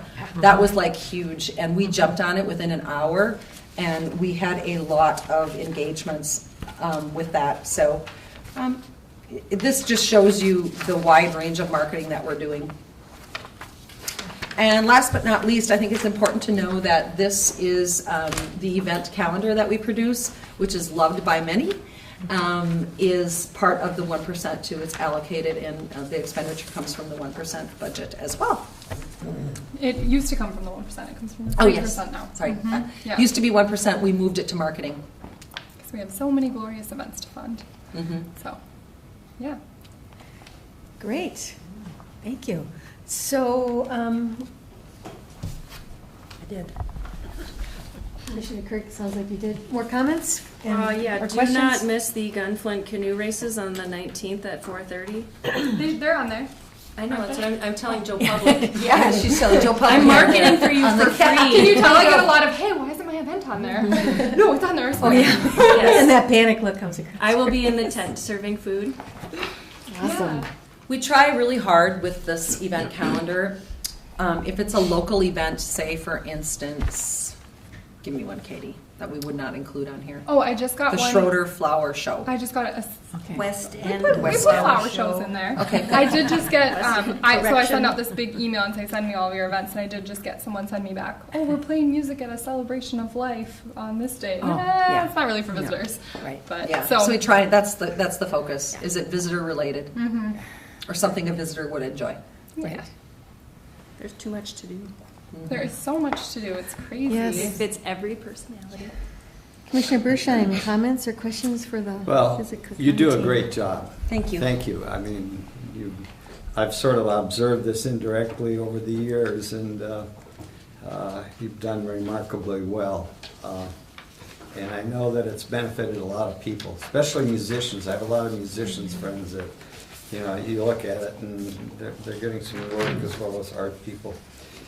The question I have, you know, as this thing progresses and you're going to develop more and more and more, and I know you talked about, you know, the lodging tax is based upon beds occupied, and that's a driving economic factor, but you're also looking at the service end of it. So what kind of plans does your organization have in regard to what you mentioned with the service end of it? Is there something that you've talked about or anything? Because I think that's of concern as, you know, we don't have enough workers. Right. Well, it's really all about sustainability for me. I mean, when you're a community, we're unusual. I don't know that you can replicate Cook County in any other county in the state. There's not many in the United States, just because of our geography. So it's really about that sustainable quality, and I think having such a prevalence of tourism-based economy is really important. So I'm all about seeking ways to diversify. I've been involved with with my Blandon group, a study on the impact of our international J1 and H2B programs. I've worked with Mary Somnus, Jim Boyd, and myself to get some word to the state as well as the federal government on the changes that were there and making sure we have staff.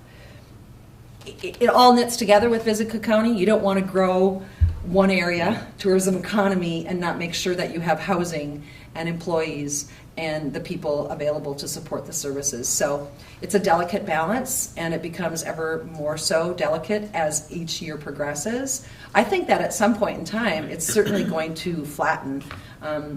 This has been a wonderful ride for the 4 years I've been here. It hasn't been hard. It's just been like, oh, well, let's do that. Okay, boom.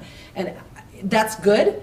But now it's getting to the point where, you know, it's really making sure that when the Art Colony brings in a wonderful program in November with over 200 people to their Readers and Writers program, Yes. that there's places for them to eat. Yes. And the first year they did that, there weren't places for them to eat. There were most of the restaurants had closed down. So having that communication is really important. And so we've done that. We are telling people, oh, by the way, there's this really good program coming up in November. There's going to be an extra 200 people. Make sure that you even maybe open for the weekend.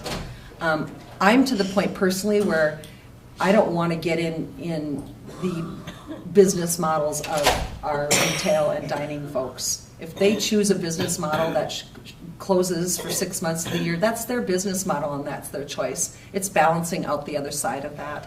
So I would say that we have a touch on a lot of that. It's also making sure that I don't get my arms around it too much so that we suffer a major burnout with Visit Cook County as well. So, Okay, thank you. did that answer your question?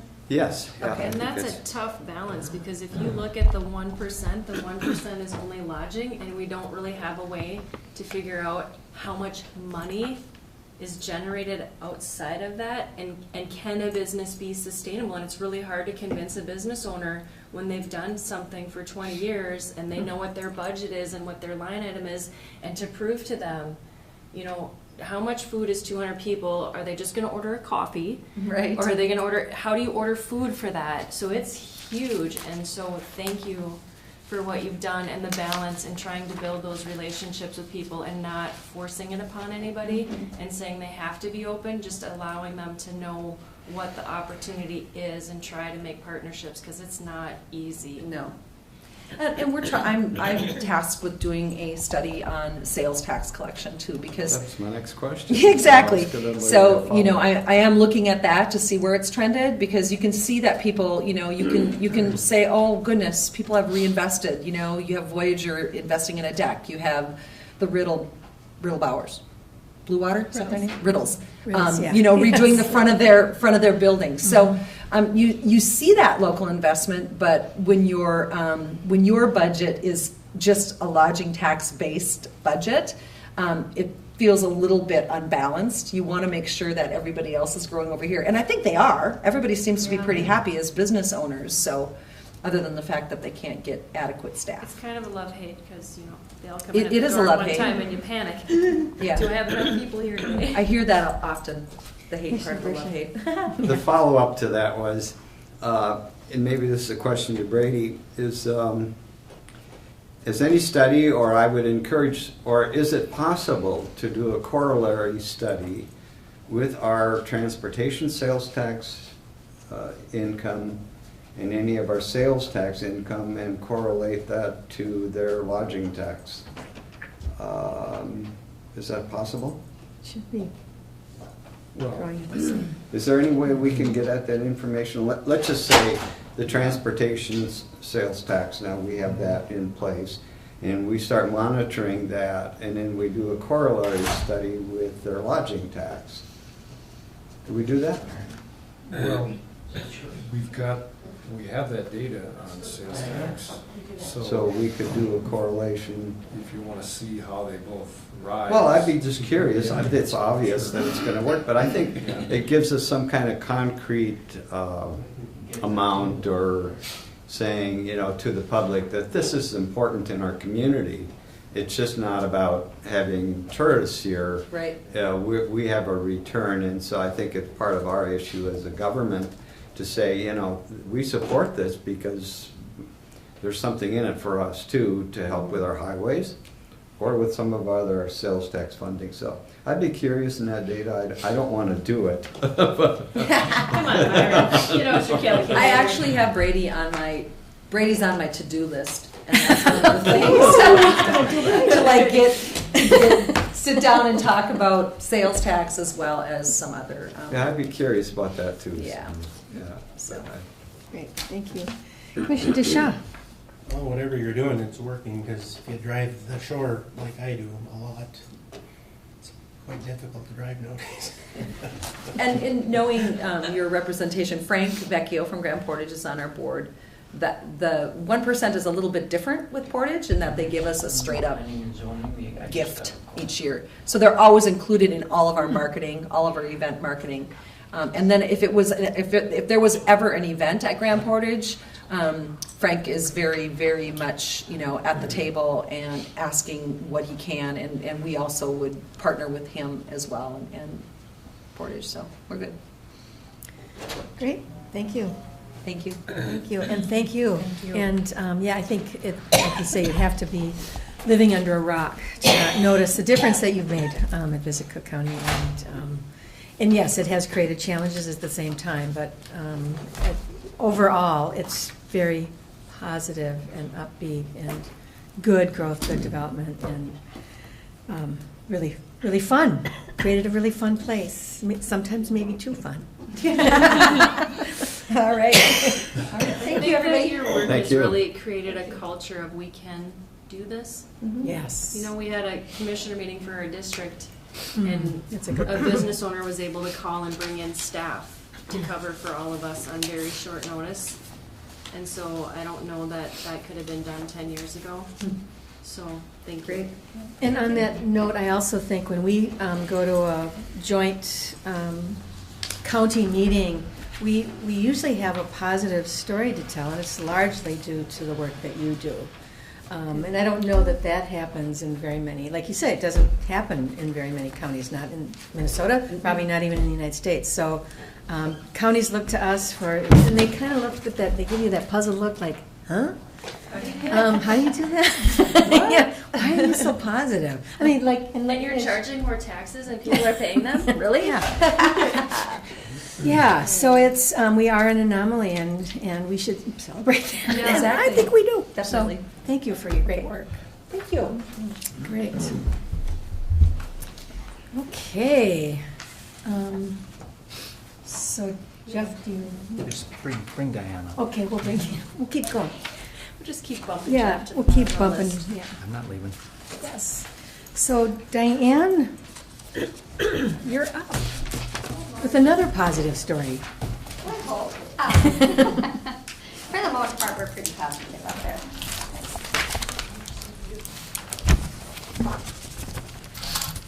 Okay, so I'm here today because the community center is 24 years old. It will be 25 years old next spring. And we have a couple of issues a number of issues we've been dealing with for quite some time. And we know that there are some repairs that need to be done up there. And along with that, both Jeff and Josh have been talking to me about adding on childcare piece to the community center to kind of solve or help at least with the issue of childcare. And we did have a meeting with Tim Meyer, who is an architect out of Duluth, and many people probably know Tim. He's done a number of projects in here at the community center. And in order to put together a concept plan, it would be about $10,000. And the community center addition that we're looking at would probably be about 6,400 square feet, maybe not quite that much. But it would serve mainly toddlers and infants, which are the two groups that most private child care providers don't want to service simply because of the high staffing ratios, and they don't make a lot of money.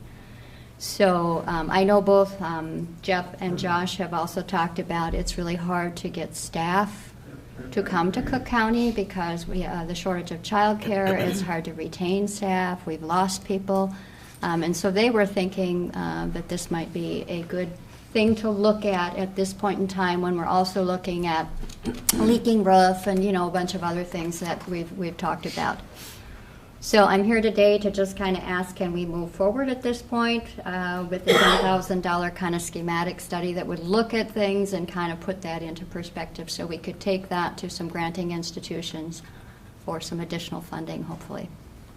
Great, thank you, Diane. And just to clarify, I think the proposal came in at 14,560. Oh, more than that? Okay, I didn't have that. Yeah. Didn't come to me, it must have come to Jeff, yeah. Yep. So we're looking at 14,560, just, the number has changed slightly. Right. So we will start our process of, yes. Madam Chair, if I could just make a few comments before maybe we can answer some of the questions. So the building is 24 years old. We know those who have been involved in the budgeting process for the last couple of years, we've been rolling some building improvements at the community center, and we were planning on bonding for some of those in this year's capital improvement plan if we were to go that route. So the conversations that Josh has facilitated in the community related to childcare and what our needs are and what the capacities are, the capacities at the community center related to space and mechanical rooms and the functionality of the kitchen and the functionality of the bathrooms led us to the point of thinking, is this the time that we ought to pull out and dust off the old plan for community center phase 2 and say, is this the time to think about those options? And so that's where the proposal from the Meyer Group comes in, is an opportunity for us to take a look at the feasibility of some of those options and to determine what we think the actual budget cost would be on that. In our conversation with Mr. Meyer, he said Diane's really on the ball and she knows what she's talking about, and we all know that, and the numbers are probably very good. And her design is relatively good, yet we still need to test these things architecturally and design-wise, and then we need to look at them in the context of our capital improvement planning.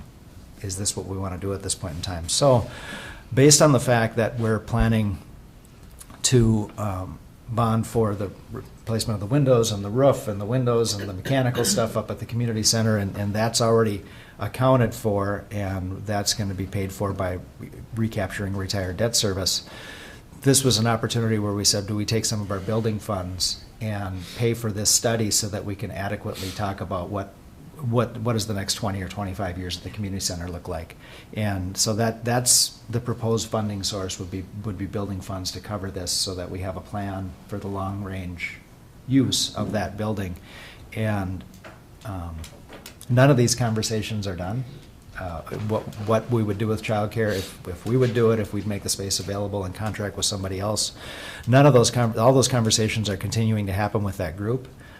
But we're just looking at, do we create space so that we would have that option at this point in time? And programming for that space is a part of the question that we would look at here. So that's the rest of the context, is just dust off Community Center Phase 2 and say, let's take a look at this in light of our current community needs. Great, thank you. So Commissioner Deschamps, would you like to comment, or do you have some questions about this proposal? No, I don't. Thank you. Commissioner Bershine. Well, I think the kind of areas that you're covering here in regards to needs of the community is well done. I know that I have heard that sometimes we just don't have adequate large group space. And I don't see anything in here that would do that, or would there be some flexibility in that? But I guess that's a question I have.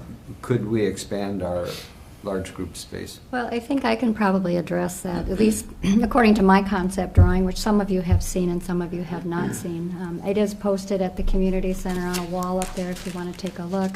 Basically what happens is where my office space is located and where the small meeting room space is located, those walls and the wall, the second office wall would all come out.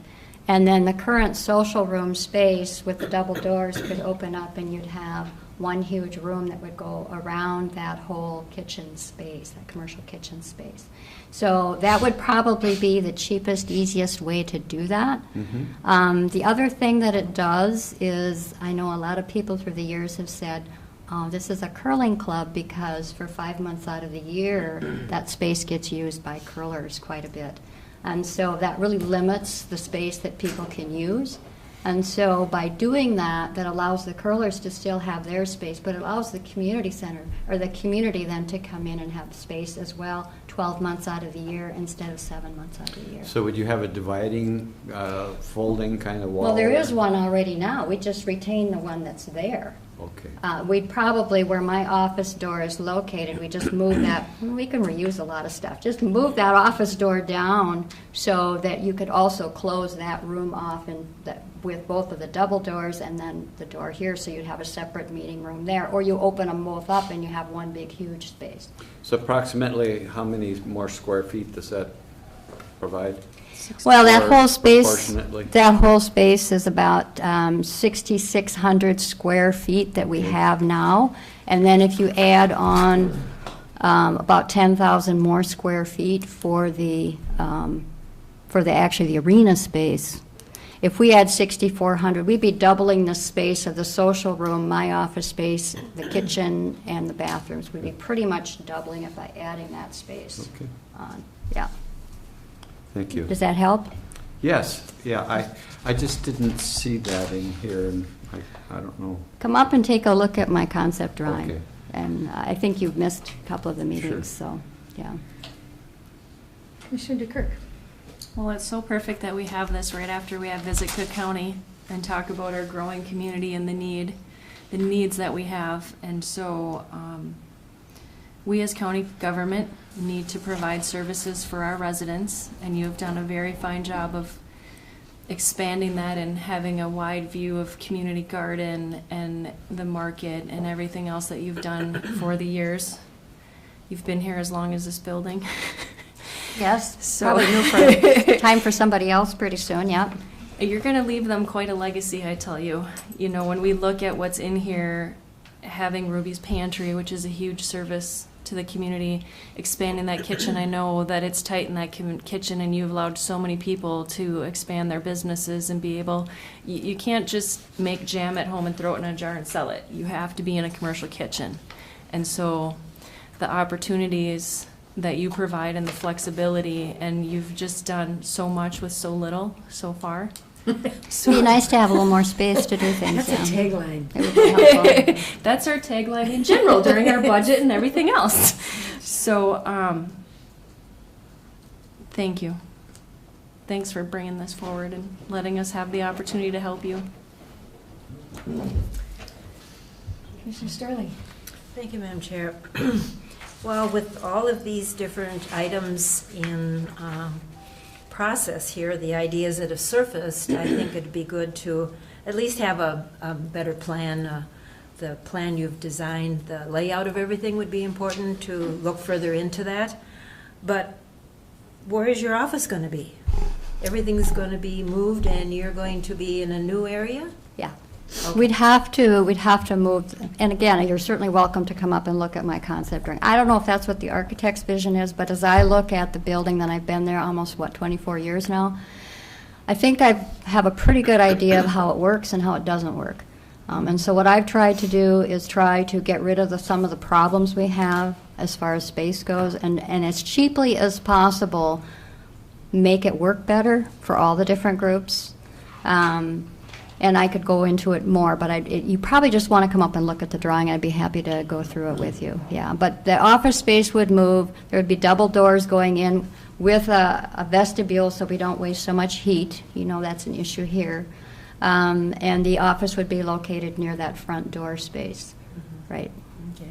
We'd also have storage for tables and chairs, too, which would be really nice. Right. Yeah. So right now, who does the cleaning? Who does the maintenance inside the building?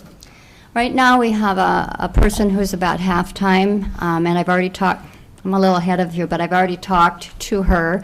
She's very willing to go full-time. I have put together a staff plan and the costs. Sorry, guys, I like to know what I'm looking at, but I know we looked at income being around possibly about $240,000 if you were filled all the time. And if that was true, the costs that I have come up with at this point, which would include another half-time maintenance person, it would be a half-time front desk person, and it would also be probably 2 assistant teachers and 2 teachers. We'd be looking at about $235,000. So we're looking at trying to break even with maybe a little extra. I think if we could get some grant dollars to pay for some things up front and possibly staffing for the first year, I think we could do quite well. And I think there are enough foundations who are probably interested that they would be willing to give us a hand on some of those issues. Right, because with the expansion of childcare and so forth, more cleaning and more janitorial work. Yeah, I looked at the heating costs, electrical costs, I looked at the insurance, I looked at all that stuff. So yeah, I think if we can do a break even, it's probably going to be, and that would assume, though, that we're pretty full most of the time. So that's best case scenario. Okay. Thank you. And I've seen the design. It's very thoughtful, and I think most of our concerns for space and so forth are thought of and then some with Diane's plan. So, you know, this proposal would have our intentions pretty clearly laid out in that plan, and maybe they could make it better. And That's the hope. But your plan is very, very smart, and it seems like, at least I'm thinking it'd be well worth this money at this point in time to do the study to make sure that we have all our variables in place before we make big decisions around capital improvements. And plus, we've already been able to add the EOC, right, the emergency. I don't know if we've received that grant. Okay, but it's getting, I mean, that part is being close to fruition. Is it an EOC? Is that what it's called? Emergency? Right, Emergency Operating Center. Yes, which that's been a possible great improvement in the idea of the daycare center. So we're thinking ahead, we're thinking smart, and that's what we want to do. We want to be strategic and make good decisions based on good financial planning. So thank you for your efforts. And so now it's time to ask for the question. Do I hear a motion? Motion to approve. Thank you. Support? Thank you. Are there any opposed? All those in favor say aye. Aye. Aye. Thank you. Diane, thank you isn't enough, but thank you. Thank you. Great. Okay. Now, Mr. Cadwell. Thank you, Madam Chair. Commissioners, if I could, I'd actually like to do 10B first. Great. And 10B is a clarification. On June 13th, we took action to modify our benefits package to allow pre-tax benefits for all new employees. And in looking at our providers and helping us clean up those contracts as well, there's a group of people who are still not paying on a pre-tax, and that group is the Board of Commissioners. Okay. So what we would like to do to clean up the administration and make that consistent, and I think each of you received an email to express some questions if you had them, would be to amend that motion so that all employees, that amendment would be to all employees, not just new employees. Great. So is there anyone who would like to make that motion? So moved. Thank you. Do I hear a second? Support. Second. Okay, thank you. Are there any opposed? First, second. All those in favor, say aye. Aye. All right. And then as far as an administrator update, Attorney Hicken asked if she could bring an item up under Okay, this great. Thank this you. list. I'm connecting it to the administrator's office this way, or the administrator, because he requested these books.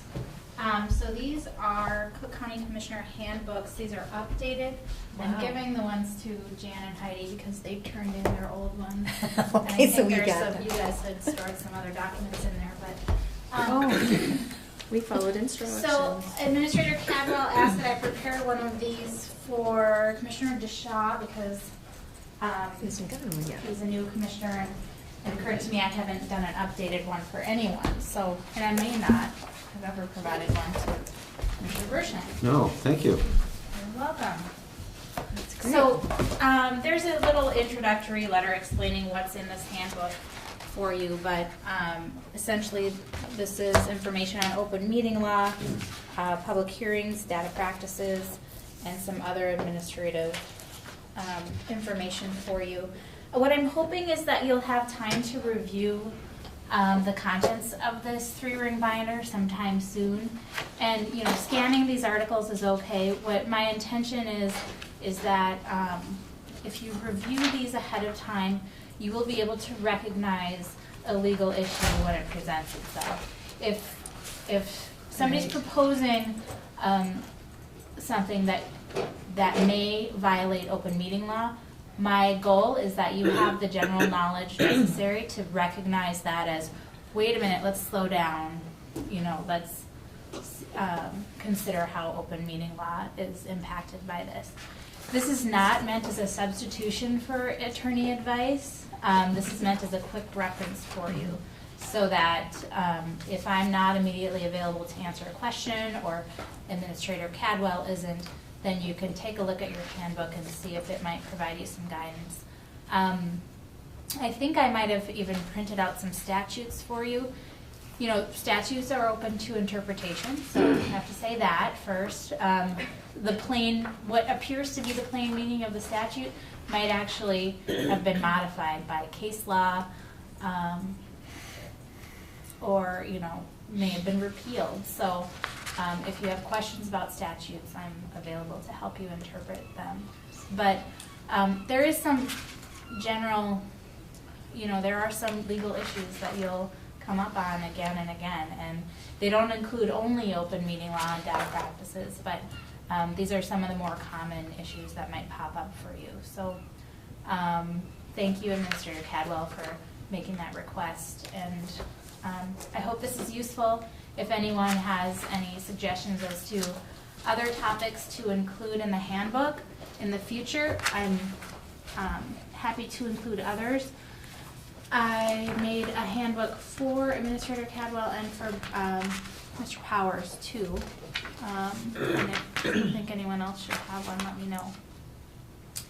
Thanks to Kathy Hahn, who is no longer with the county, but assembled these after I told her what to put in them. Great. Any questions? Any questions? Thank you. New and improved. Yes, thank you. Very good. Thank you. So any other topics? Madam Chair, the only other thing I would mention under Administrator Update is a reminder that the Public Safety and Transportation Committee meeting that would have been scheduled for tomorrow morning was canceled. And we'll pick those back up when we get through start working through our transportation engineer issues, and if we have anything from the public safety standpoint. I anticipate we'll have a meeting in August. And the Highway Advisory Committee that hasn't met for several months, obviously now we know why we haven't met the last time. So we'll be picking that up again. I would imagine that'll be part of our conversation as we go forward with the search committee and make sure that we address those issues. And then I would just, again, say if you have any other issues that you have questions about, please let me know. But I see that our representative is here and I don't want to take any more time. Great, thank you. So if everybody's okay, I think we'll welcome Rob Eklund to the podium. And then we'll do our commission concerns, et cetera, after. Does that work for everyone? Sure. Okay. We won't make Rob sit through that. He did it forever. He used to be one of us. Okay, no, well, maybe he'd board like meetings to. are fun. Yeah, maybe it'd be fun for Or you. they can be fun. Thanks, Rob. Good morning, Madam Chair and Welcome. Commissioners. Thank you. I do have some backup coming. Representative Linda Slocum, who has a cabin, I think either in Tofty or Lutsen, is planning on coming. She said we could make this a real dog and pony show, so she should be showing up anytime. I'm a little bit early. Do you want to wait? So if you Would guys like want, to wait? if the board wants to go on with the business, we can wait till Representative Slocum gets here too. So. You know, Sure. Jen, you talked about being casual. Yeah. Do you think we could whip through this and then put the tables together so the audience can also join in on our conversation? It's fine with me. That works. That'd be great. So. Okay. Josh can just So turn his we'll camera whip, around. we'll whip through our. Yep, that's fine. If that's okay, I don't. That'd be great. All right. That's fantastic. Yeah, we're a little early, which doesn't bother me, but, so let's move right into, we have Commissioner Storley, WTIP today, right? Possibly. Yeah, okay. Is that gonna work? Okay, Possibly. okay. All right, possibly, we have a possible video interview. Commissioner, concerns and reports. Yes, Commissioner Dukirk. Everyone who wants to know how the sex trafficking protocol went, here's the book Wow, and it's from the color-coded. 8-hour session. Just an update, I already did WTIP on this. Anyone wondering why I went to a sex trafficking protocol session? Safe harbor law went into effect about 6 years ago, and that's part of where this document comes from. And like I said on WTIP, we are already doing the work in Cook County. We already have great people in place. We have our county attorney, Molly Hicken, who follows through on sometimes when the bad thing happens, unfortunately, is part of your job. But we don't have anything specifically defined, and it's kind of like with Canada where we have agreements with our ambulance service and we have memorandums of understanding, and it's things that we've just always done with each other, but we've never been protected, and so these understandings make it so that everybody knows their position and we're all covered. And so this isn't to change what we're doing, it's just to make it clear for everybody what we're doing. So hopefully, I've talked to Administrator Cadwell, hopefully I can sit down with the sheriff and talk about, do we need to make it formal? We'll include Molly in conversations, obviously, and what kind of people will be involved in that conversation, but thank you all for supporting me and going. It was very beneficial, very educational. It was very nice to know that we're not behind the rest of the state. They're all in the same position we are, and this, amazingly, unlike other things we do, we can get help for free from MnCASA to guide us on this instead of our usual, like when we did our land use, cost us about $50,000, and other updates always cost us money to update things, and this we can do fairly inexpensively. So, thank you. Great, thank you for going. That was a long process, thank you. Other commissioner concerns, commissioner reports. Yeah, I got Yes. Hoveland Community Center, they want their playground finished. Oh, okay. It's been 5 years, I guess, and I was it's still thinking not 3, done. but 5, yeah. Okay. They want it done. I don't know if they Yeah. have a contract with Lobota or there's a big pile, they had their art festival there, there's a big pile of clay back there. It's a Everybody got to walk good mud through. playing? Madam Chair, Commissioner Shaw, we should sit down with Brian and make sure that we understand what's left to be done and come up with a schedule and take care of that. Yeah. And then I met with Tim Nelson last week about getting Hoveland a recycled trailer put at the county garage. He says he has funds available to buy one, get one there set up for the people. Great. And on the 18th at 10:30, John Moran, the Stonebridge Singers, will be here for Grand Portage to do a flag presentation of the Grand Portage flag. Awesome. So would you just repeat that date? The 18th The is The our 18th, so meeting. next meeting, Yep, Mhm. after Helpman Windsor. right directly following PHHS. Awesome. Awesome. Fantastic. Great, thank you. Thanks for doing all that. Yeah. And on the 31st of July, we have a meeting at Yeah, good question. Let me just check my calendar here. Dinner and open forum on criminal justice issues, 5:30 at Grand Portage, and that is,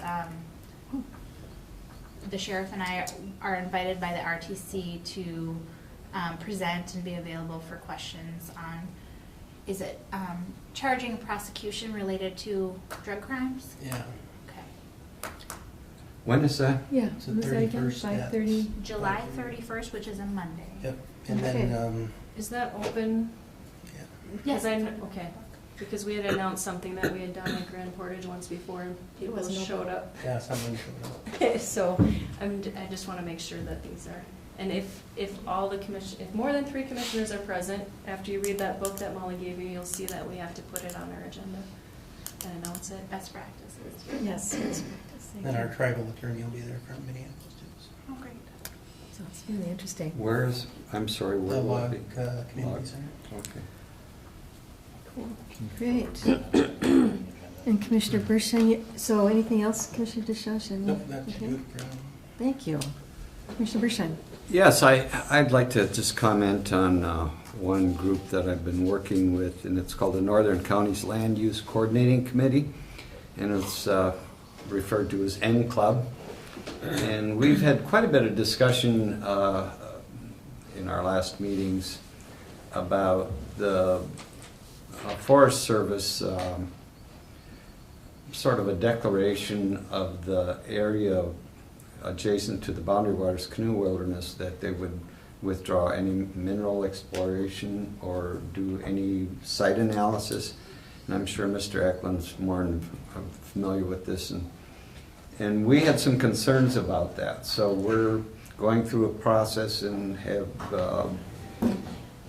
developed a contract with a Stillwater group that will come in and talk to specifically 3 counties that are involved with the Boundary Waters issues and how that impacts. And I think the issue is, you know, we have felt that this group has been bypassed or neglected in this whole process of designating that as a non-exploration for, and I think the state has some, you know, interest in it as well because it's sort of just a federal issue right now. So that we will have our land commissioner talking to someone, I think Jim Carlson from this group next week. We'll be meeting on it as well.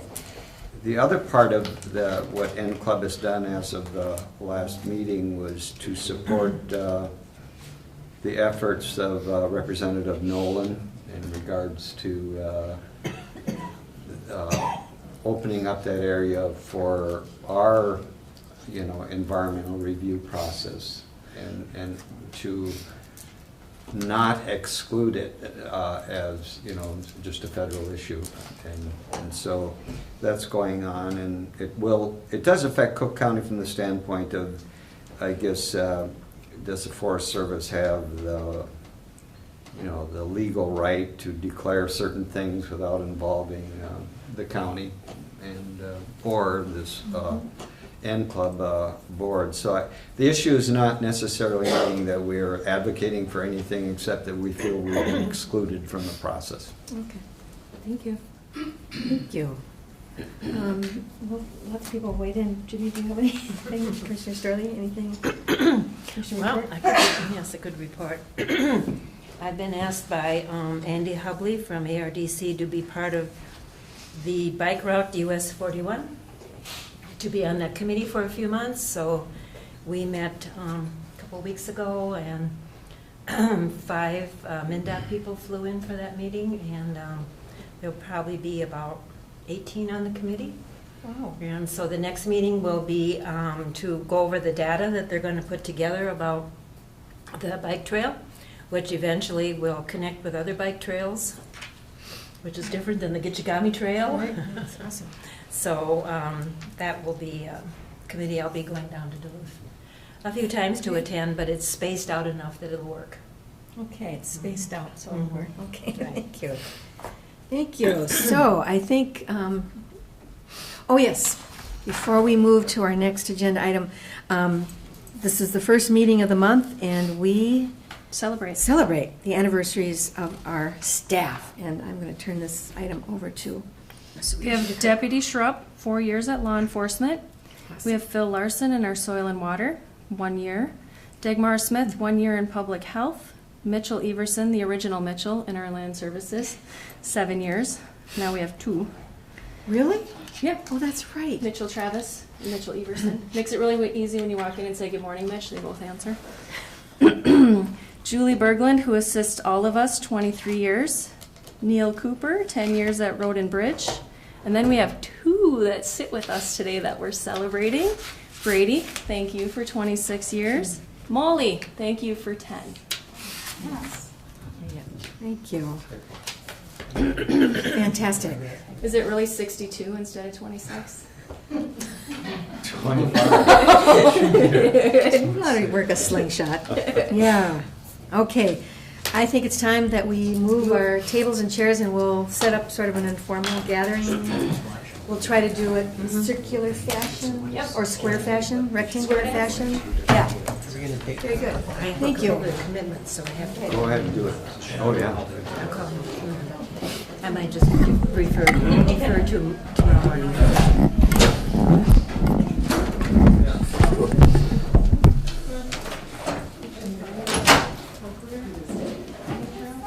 Oh, yeah, they did.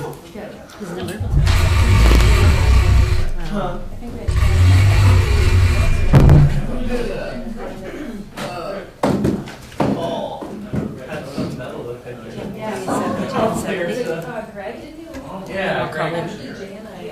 I'll call him now.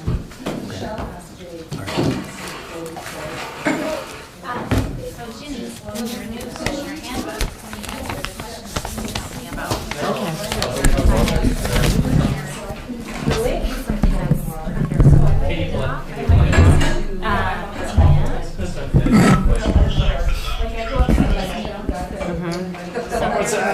That was my brother.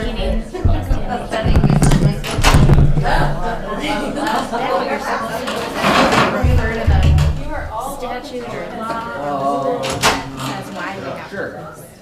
And that's because that default of the public meeting is so strong that we have to be able to overcome it and say, no, the law requires us to close it in this case. So here are some examples. And you won't see personal data on here. So it's not as clear cut. So, my main point was any commission. Yeah, I guess I would ask that if it's not clearly under confidential exclusion in the law, that you Right. No, that's okay, because then I took a different route. Okay. Molly, I didn't want to mention it in the meeting, but I think we should find some time to talk. I'm wanting it, we're gonna have rules.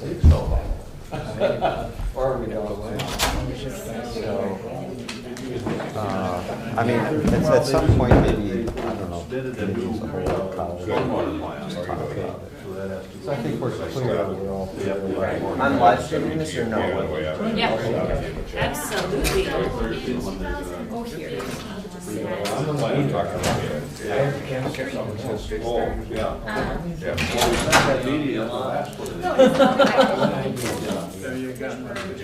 I'll try to do it.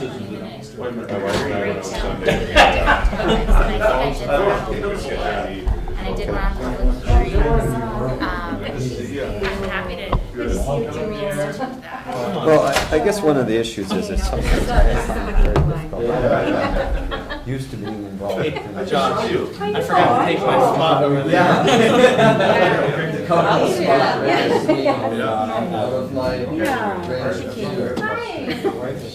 The only problem with that is that when you do talk, the camera's like right. Yeah, then close up. Oh, okay. So I know, we'll help each other with that. So do you think that's kind of under this one?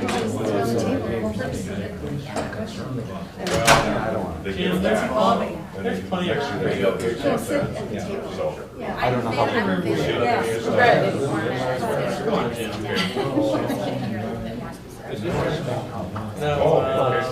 Brady, I think. Brady. Very good, thank you. Okay. There you go. Going on for a while.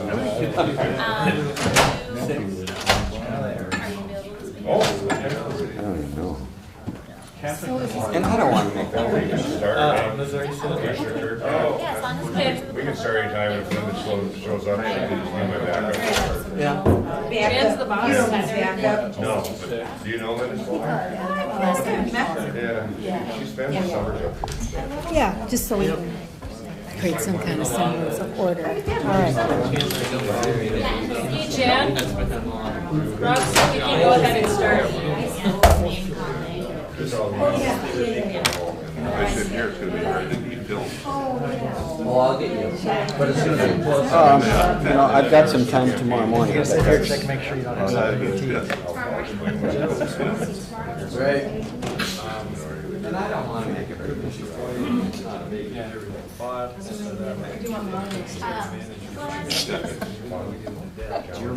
Okay, it's my room. All right. Especially in some So, all right. So is Rob still waiting for his to start? But he said you can go ahead and start. Okay. Okay. So let's get started. And then Rob, you'll be joined. I think so. Okay. I got a text from her this morning, said she was coming. Okay. so. Awesome. Okay. Okay. Let's get started. Yeah, I didn't bring my. Need your gavel, madam. Let's get started. Yes, I should have brought my gavel. Yeah, don't trip on tables. How are you? Hey, Todd, join us.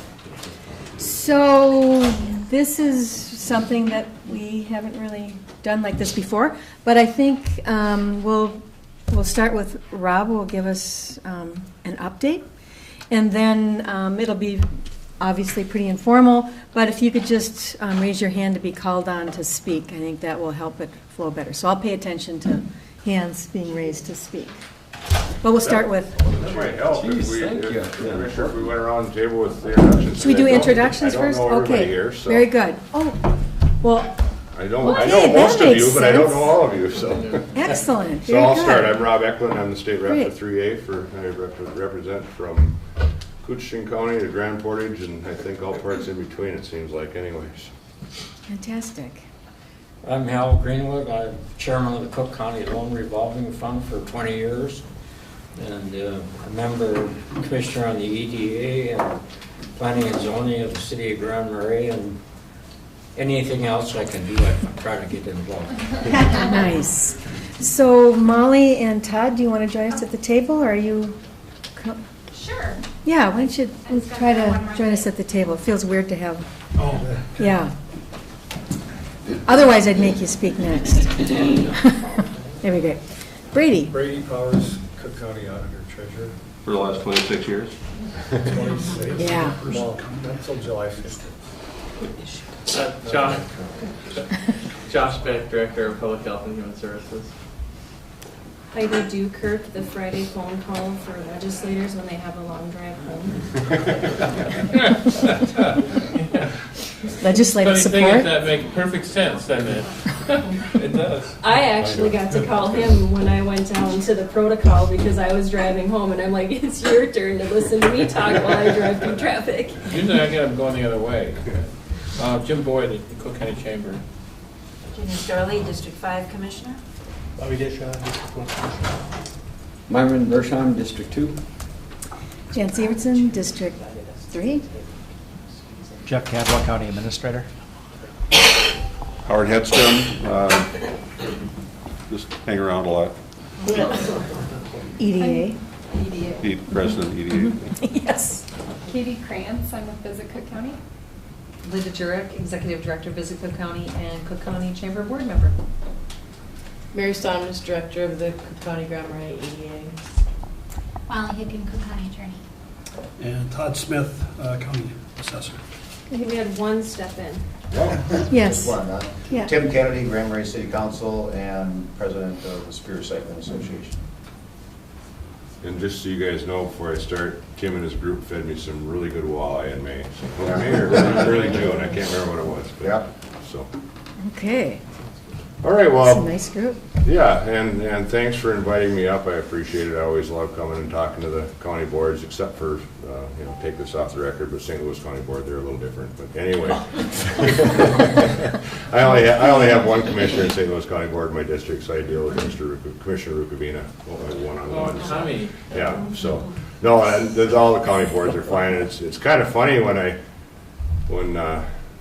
we're down at the legislature, they talk about their counties, and some of these people only have one county that they represent, or part of one county that they represent, and they said, well, how many county commissioners do you have to interact with? And I said, I had to count, and I ran out of fingers and toes, but it's 22 if you count all 7 of the St. Louis County commissioners. So, I mean, so not only do I probably have more state parks in my district, I have more county commissioners in my district too. So, anyway, so the session was interesting, frustrating.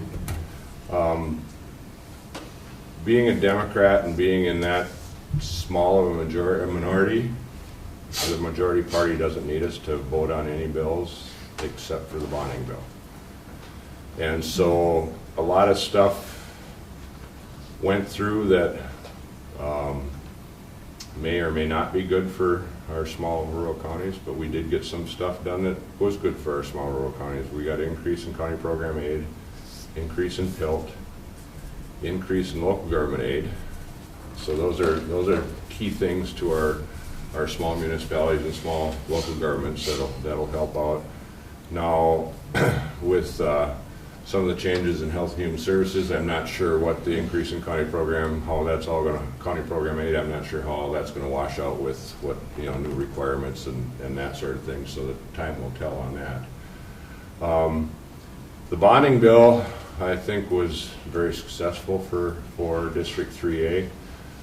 A little interesting, the first bonding bill came through at around $800 million, and I had more projects in the bill than any other representative in the state, and I voted against it because we needed some stuff for Duluth, and we needed some, there's a building at Hibbing Community College that needed some major refurbishing, so there was a lot of stuff that wasn't in the bill that was key to northern Minnesota. And the only way that we can be successful on these legislative things is if the northern legislators stick together. So we had a little powwow, and Representative Liz Olson from Duluth, Representative Jen Schultz from Duluth, Representative Julie Sandsteed from Hibbing, Representative Metza from Virginia. We talked and we voted en masse against the bonding bill because it came early and we knew that it would be redone. And I gotta tell you, that was the hardest vote I made, because, well, at that time, the Gitchigami Trail wasn't in it, I don't believe, but we had $1 million for the Prospector ATV Trail in St. Louis and Lake County, and that was in there. And so immediately after that vote, the Republican Party put out a press release that went out to all my newspapers saying that I voted against the bonding bill. Now, thankfully, I have a good relationship with all of my newspapers. I don't believe any of them put it in. So that was, yeah. So Can you teach us how to do that? pure luck, I believe. So anyway, so then it came down to the final end, and because Representative Metzen and I worked hard to keep a coalition together to vote against the bonding bill, we actually got to be part of writing the final bonding bill along with Senator Bach. And Senator Bach, I'll tell you, you folks, you don't know how fortunate we are to have him as our senator, because he knows how to get things done. He knows where the power positions are at. And what was interesting enough, even with the Republicans having the majority in the Senate, they had 2 or 3 Republican senators that went on vacation as soon as the session was supposed to end. And so all of a sudden, Senator Bach was in a very good power position because he had to deliver votes to get things done. And that's how we got the bonding bill in the shape it's in now, and was very beneficial to northern Minnesota overall. So I think overall, even though that my party is in the obviously big minority, I think overall we had a pretty successful session overall for northern Minnesota. And I'll tell you the reason why. I have colleagues ask me, how do you get along so well with those guys on the other side? And I said, because we're in a minority, and if we don't have meetings, and some of you have been down, and my schedule's pretty busy some days it isn't, but if we don't have meetings, I grab a cup of coffee and go up on the 4th and 5th floor and wander around and talk to people. And that's how you form relationships. And I'll give you a good example. Representative Steve Drazkowski is probably as far apart politically. Him and I probably couldn't be more on opposite ends of the political spectrum. But he was a subcommittee chair of one of the tax committees, and he put a bill in for his district, which made sense to him. There's 2 different kinds of vacant land: ag vacant and forested vacant. And he's got farmers that have both, and the farmers in his district complained about having to pay taxes 2 different times, because on ag vacant land the taxes are due in November because it gives them time to get their harvest done. On forested vacant, the taxes are due in October. And so he put a bill in to have all vacant land due at the same time, which makes sense. It cleans up the tax statutes a little bit and stuff like that. Well, right away, Auditor Peterson from Gwich'in County called me. He says, Rob, we got problems with this bill because the apportionment from the forest vacant land that goes to the schools, they plan on having that money for their budget in October, and it's just a budgeting concern. So I went to Representative Drazkowski and I drafted an amendment, and I asked him if he would consider having that amendment to exempt the forested counties for 1 year from this provision, because with them having the majority, it was going to pass.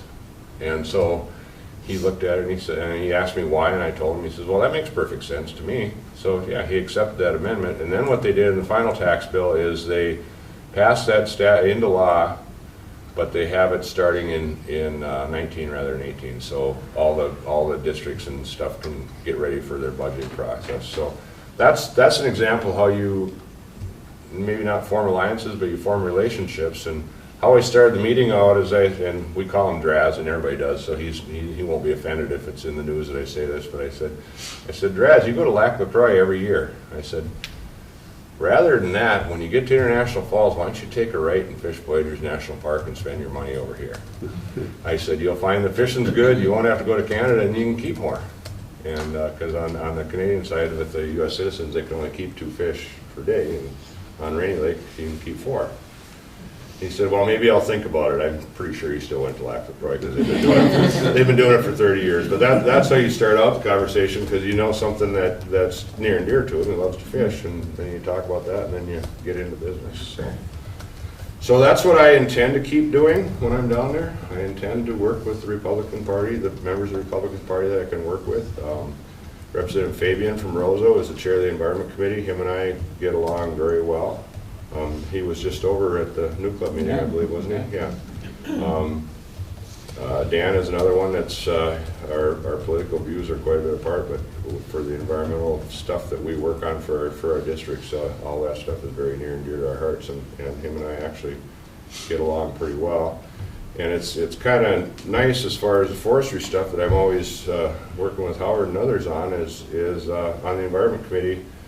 My party lets me take the lead on forestry issues. So when we have the DNR foresters or other projects like that in front of the committee, they let me be the lead questioner of what they have going on, and that's I think that's really a privilege, having only been there for 2 sessions. But they also know that maybe my expertise is better than what a lot of those are, and stuff like that. So I intend to keep those relationships, and I intend to represent my district as well as I can down there by doing that. So with that, I think I'll end, and if Representative Slocum shows up, I'm sure she'll have a couple jabs for me. But no, I'll finish off one more thing before I take questions. So part of my new job, I don't know if you guys, the rest of you, all you know this, but I'm one of the assistant minority leaders now in the party, and there she is. Speak of the devil. Gosh, you gotta sit right by me. Oh, you want to? Hi, Sugar Mom. How are you? Oh boy. I'm sorry I'm late. That's okay. I'm terribly sorry. One of your county employees pulled up to inspect my septic. Are you kidding? As I was leaving, and I said to him, I have a 38-year-old daughter, and she, the cabin's in a trust. We all own it because my daughters are adults. And new cabin because I wanted to pay you guys more taxes. And so have to have everything inspected. There he is. That's so, and amazing. I told him he could ask Megan questions. Yeah, she's 38. Come on. Has he told you how good he is? This is Representative Linda Slocum. Well, I forgot what town you're from down there. Down there, she's a 612er. I'm a Metro. 612er. Hate me if you must. I represent half of Ridgefield and a third of Bloomington. I used to have the Mall of America in the airport, but fortunately, in redistricting, got rid of that. It was like an Excedrin headache. This guy is in my row, and I'm going to embarrass you. I'm sorry. That's okay. Oh, okay. You do every day on the floor anyway. So. He is so good. I was talking to somebody who does the bonding stuff, and Cook County got 10% of the bonding money. Did you tell him that? That's unheard of. You guys cleaned up. It is true, and it's yes. He is amazing. If I would have gotten 10%, I would have been guaranteed re-election forever. But no, it's just unheard of, and so it's wonderful. He is one of the best fighters because he's gentle but firm, and he says his position. That's his position. He listens. I mean, you are the best, just the best. Plus, he gets me coffee sometimes because he's on the end of the row and I'm in. So I was just explaining what some of my duties as minority leader are, assistant minority leader. So one of the things is if there's potential controversial bills, we want to know where our members are voting. And Representative Slocum is in my whip group, it's called, and they do more whipping than I do, I think. But anyway, so my job is to go to each of the members I have, and I have 11 or 12 or something like that, and ask how they're going to vote. Well, that's a tough thing to do because people's votes are personal. And sometimes they'll tell me, and sometimes they'll say, the board, there's a red button and a green button. So when I vote, you'll see who I'm going to. Most of my group isn't that way. They let me know, but sometimes if it's personal, they're not gonna let you know. And that's fine, we're just trying, and it's not my job to, when I do that, to convince Linda or anybody else to vote the other way. We just need to know, we wanna know where the party's position's at, so when it comes around to it. That's one of the things I have to do as assistant minority leader. The other thing I have to do is sometimes help out when we caucus, and our caucuses are sometimes interesting. It's herding cats. It's herding cats, or night crawlers. Sometimes they're very emotional. Sometimes there's some, our caucuses are closed to the public, so sometimes there's some real confrontations, and so all of our leadership team is involved in trying to keep some of that stuff flowing and going and stuff like that. And we've especially being in the minority that we're in, we have some real tough caucuses because people don't understand why we can't get some things done, and we got to keep reminding them that we got to convince 20 of them to vote with us if we're going to get something done. So, and then the third thing as assistant minority leader that I have to do is I have to go around and recruit candidates. And that's it's to run against Republican members, and that's kind of hard because like down in Aiken County, Representative Dale Lewick, who I get along well with, we actually work together on some things. So when we're down there, we have an alliance, but I got to try to find a candidate to run against him. And so and it's Representative Jason Rarick in Pine County is the same thing. So that's a tough job to do, but.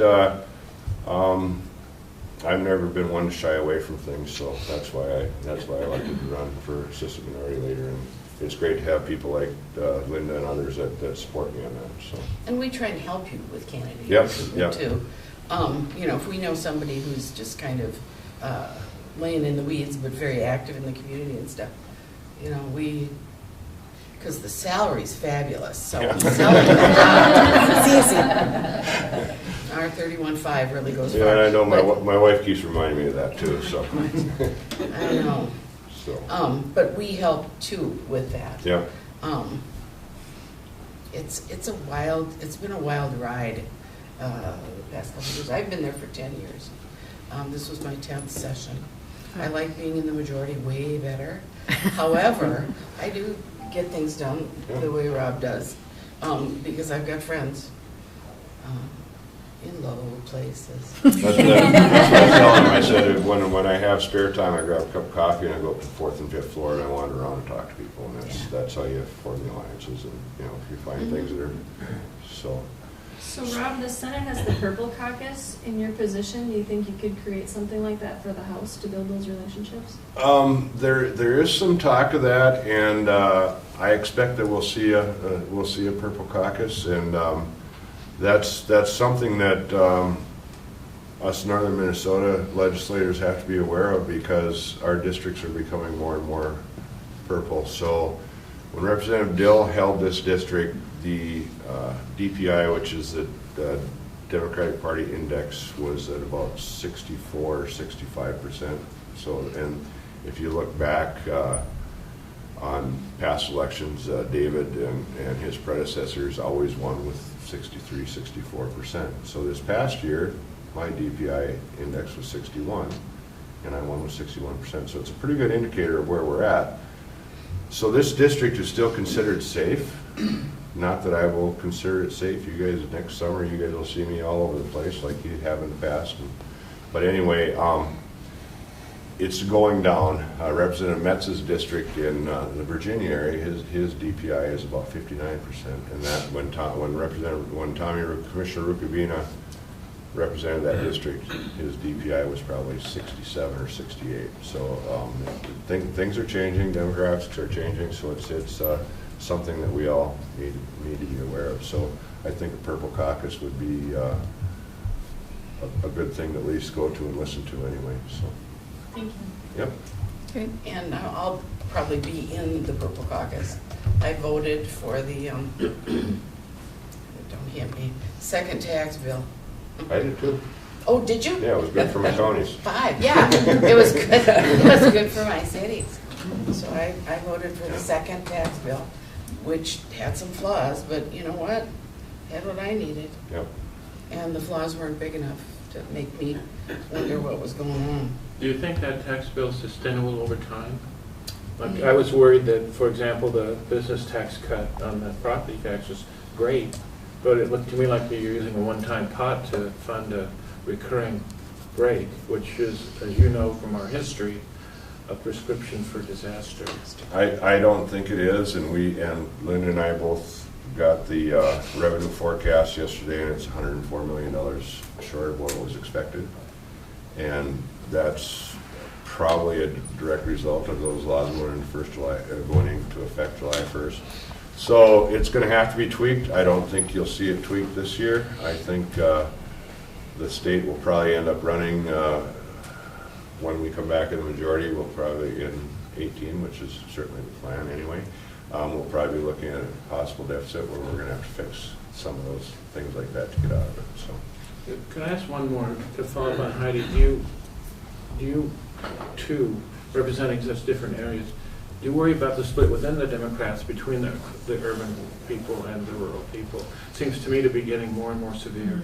I do. It troubles me greatly. One of the things that we're trying to do is to sort of bridge the divide, is to go out, and this we did on our own just because we're buddies, but to go out into other people's districts that are unlike our own, and go around the district, look at the district, talk to the people, so that you have some understanding of what that district's like. Now I asked the tax chair in southeastern Minnesota if I could come tour his district, because I sort of like to go to the mouth of the lion, and he's got a lot of power, and I want to see what his district's like, because it's a district that flops. It goes Republican, then it goes Democratic, so it kind of flip-flops back and forth.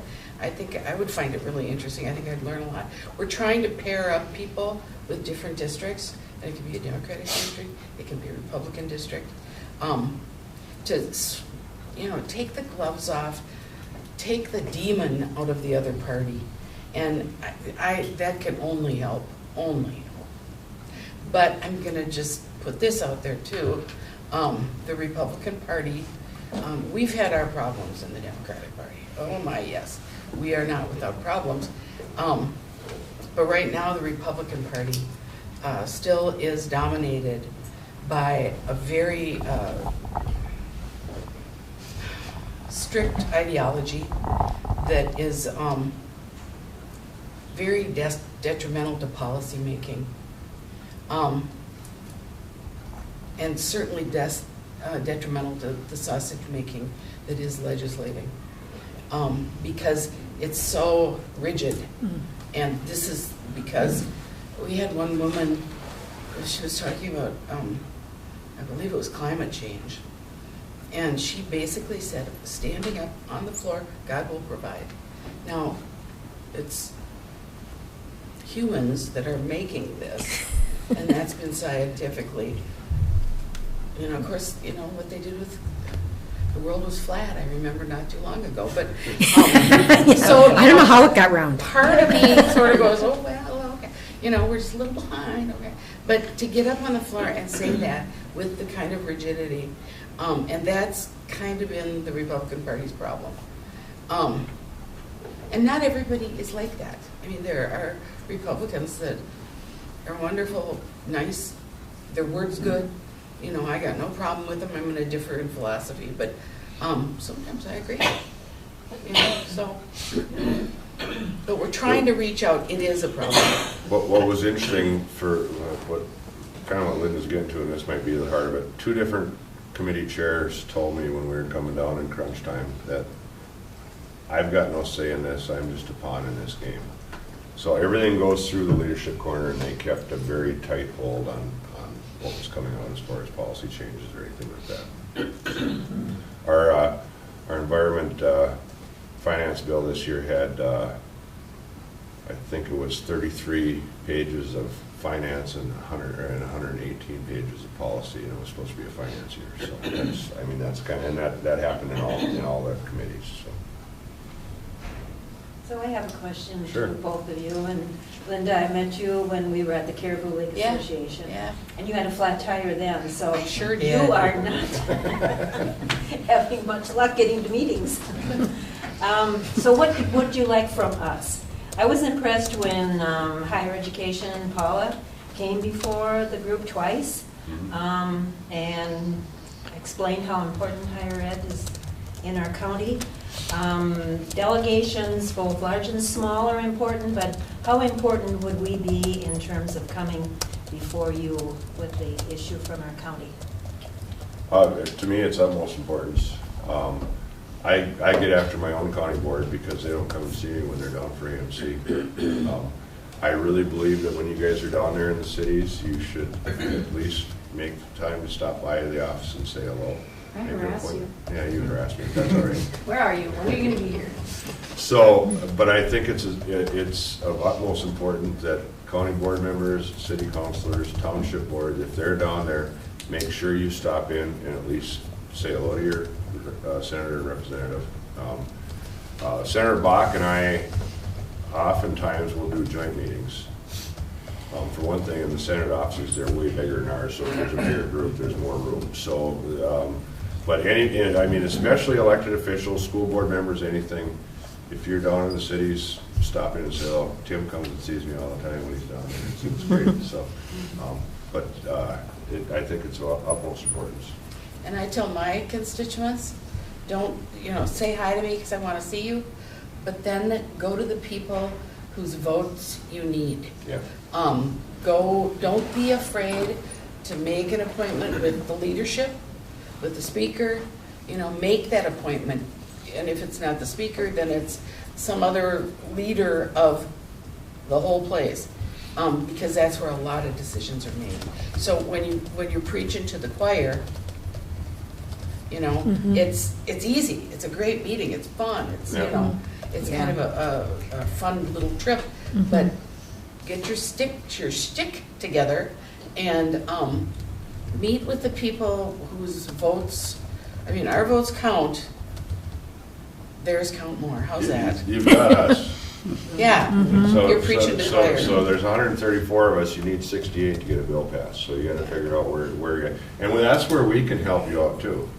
We can say, okay, this bill, this property tax bill or something, you need to go see Representative Davids. He's the tax chair, and you need to go see Representative Graskowski because he's a subcommittee chair. Those type of things. That's where we can direct you who the people you need to see. And get a green book, a little green book from, because then you'll know who's on the committee that your bill will possibly go in front of. And the committee members are really important. What committees are you on? I don't even know. I'm on Environment and Natural Resources. These guys know that. Ag Finance, bonding, and mining and outdoor recreation.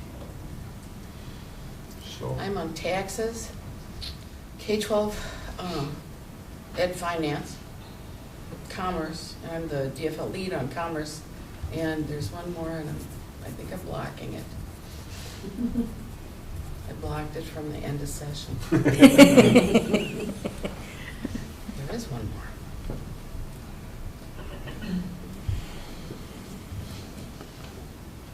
Oh, ethics. You blocked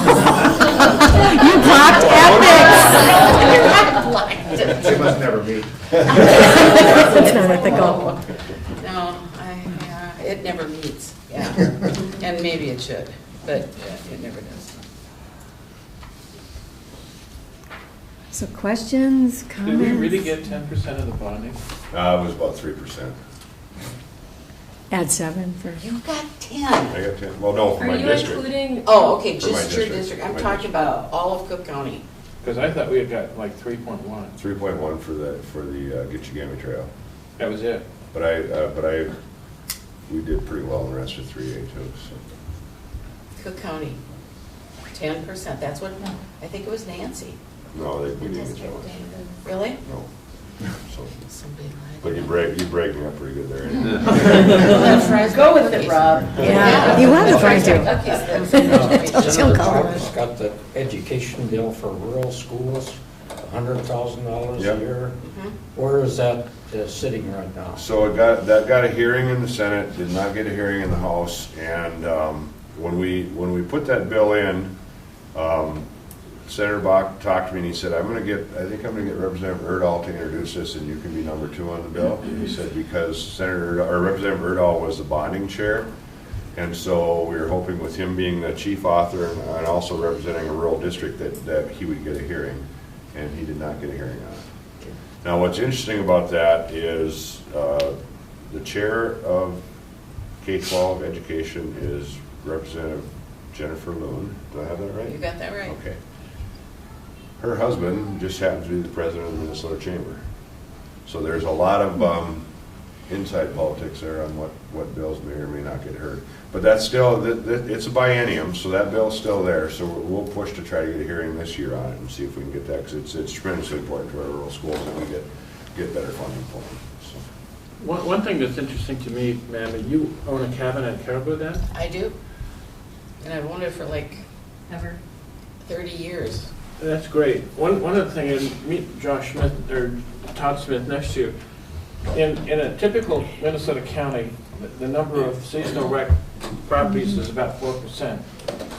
Ours is 50. And the policies of the state are not designed to deal equitably with a county that has 50% of its homes in that category. And that's something to keep in mind.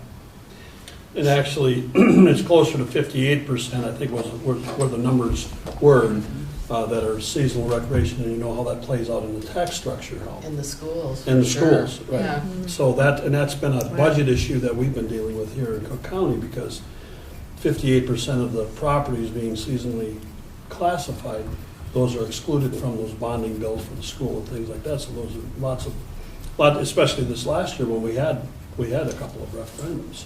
So did they pass? They passed. Yeah. So what's interesting about that? The other issue we have too with our geographic is our ag.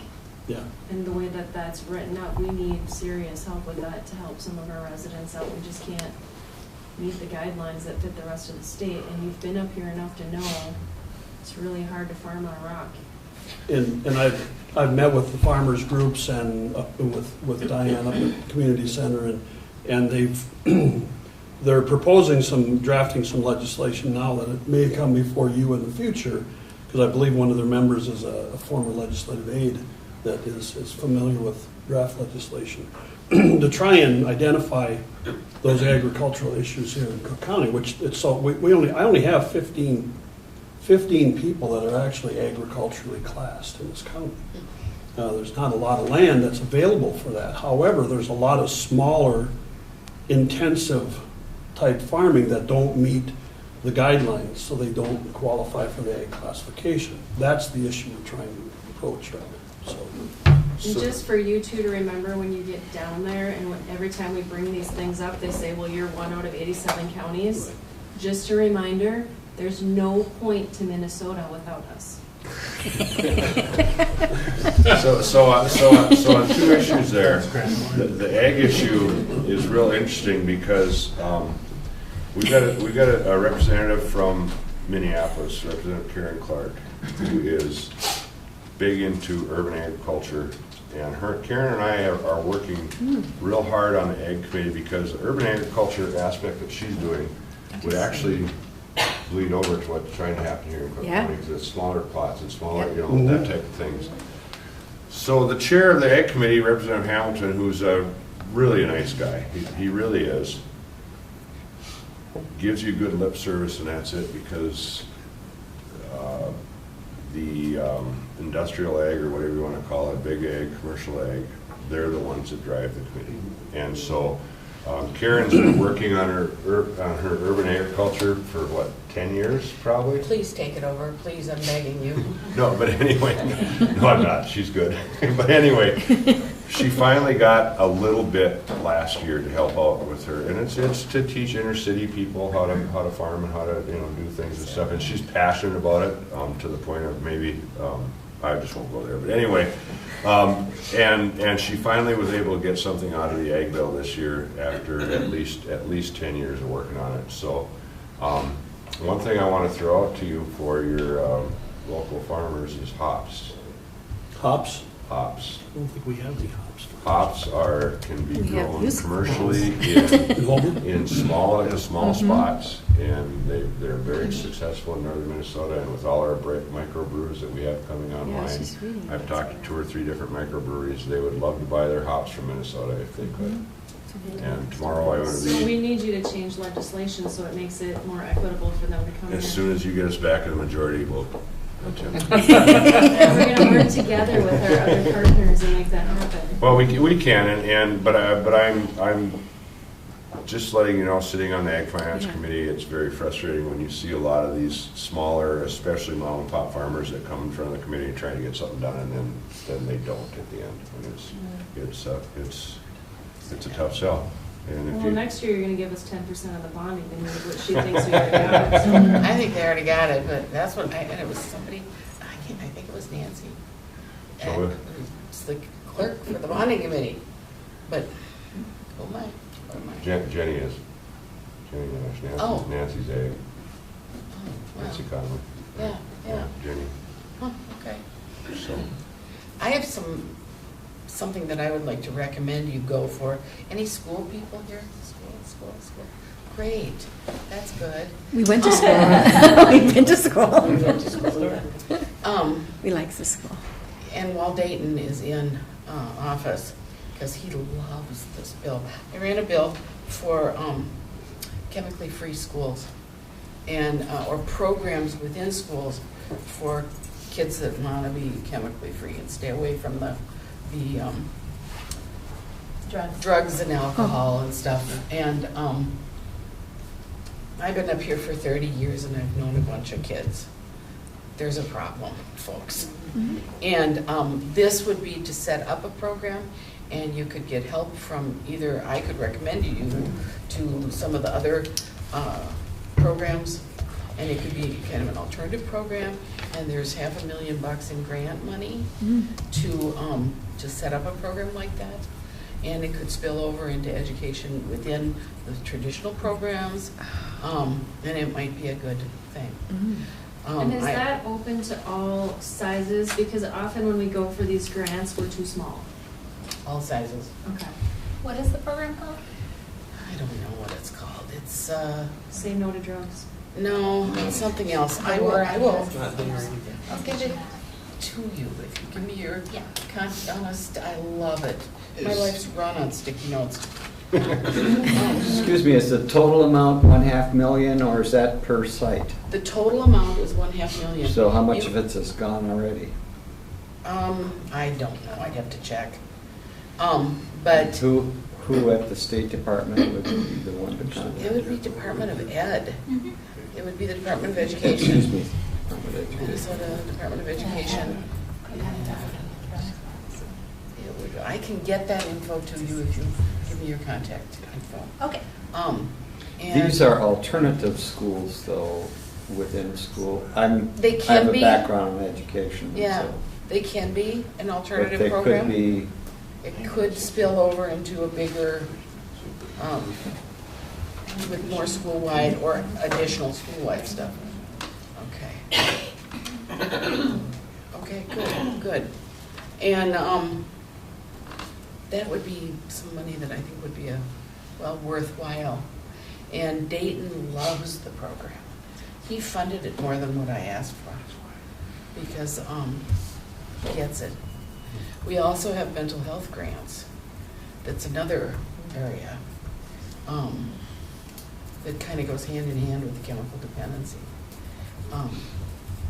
That's why it's so great to bring somebody like Linda with me, because sitting on different committees, she knows this stuff, and she'll yell echo and vote the right way on this one. Yeah. Come on, dude. Push that green and red. But I mean, we are, all of us are so busy with our own committees that we have to rely on our leads in the caucus to let us know what the other bills were. Because last year there was just shy of 2,600 bills introduced. Not even a small percentage of those got heard. It's kind of interesting, though. I introduced 31 and got 16 of them heard in committee, so that's probably as Very good good. as anybody did. So, not most of them didn't make it anywhere, but at least I got heard in committee anyway. So, but like Cook County Higher had those bills that they made it through the process and we were able to get some money for them. So. Representative Eklund, are you familiar with the great rise in the caseload for child protection caseworkers and kind of what the new legislation has opened up a big workload issue? So the legislature funded new caseworkers. One of the priorities of the County Attorneys Association is to get money to get assistant county attorneys on board to help with those cases, because what's happened is there's a great backlog that's been created where the social workers are able to get the work done by bringing in these families and protecting children up to a certain point, but when they reach resistance and need compliance from those parents, they need cooperation from county attorneys' offices to get the cases in the court, and our resources are limited. So I know that there was a bill, there was an author in the Senate, last I heard, for a bill pushed by MCAA, but I didn't ever hear that there was an author in the House of I Representatives. don't believe that bill made it into the final House bill or the final compromise bill that came out. So the interesting part of the Health and Human Service bill is Representative Matt Dean, who's the chair, and he's running for governor. And so he wrote the bill to appeal to the people he needed to appeal to in his party as far as having his political intentions. So that stuff was funded for the caseworkers, but there was no money for attorneys in the bill. So it's going, and our who was it, Representative Liebling, Representative Loeffler, argued very vehemently on the floor about that, to no avail, because they didn't need us to pass the bill anyway. And I think that was probably one of those bills that passed with maybe one or two Democrat votes, and the rest of it was just, and I'd be surprised if there was one or two, but there may have been. So, no, there was no funding for attorneys in that bill. But we do have a task force. I'm on the task force for child protection. And Nick Zerwas, Representative Zerwas, is, I believe, chair of that crew. And we are just starting to meet. We are looking at some of the legislation. We're looking at the Senate legislation. And trying to make it as comprehensive as possible.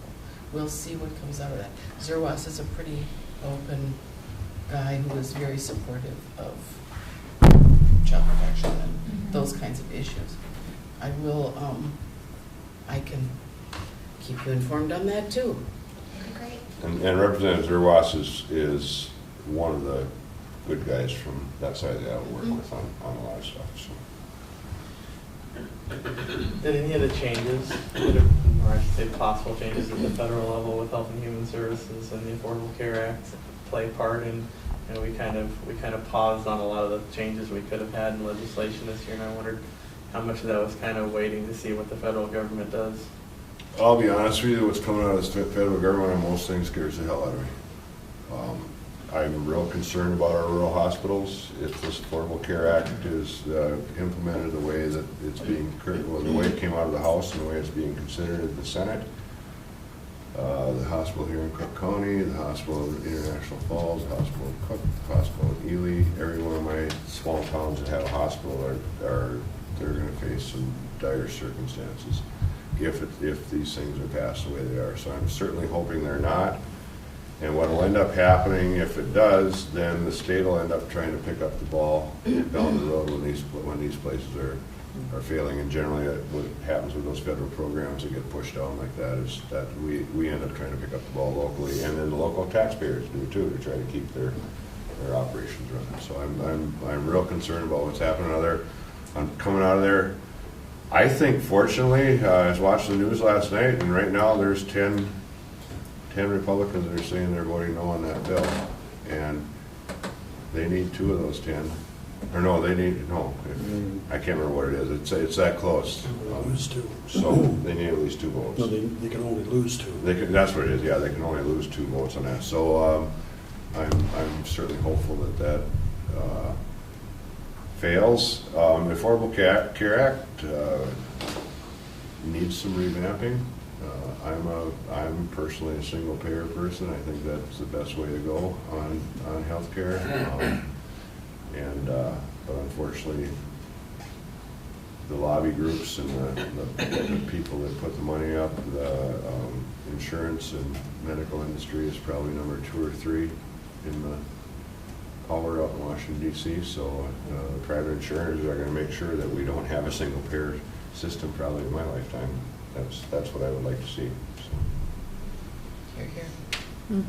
We call Health and Human Services Committee Hell and Human Sacrifice, because literally it's so, I mean, year to year, it's just devastating sometimes, the cuts that are made that directly affect people's well-being.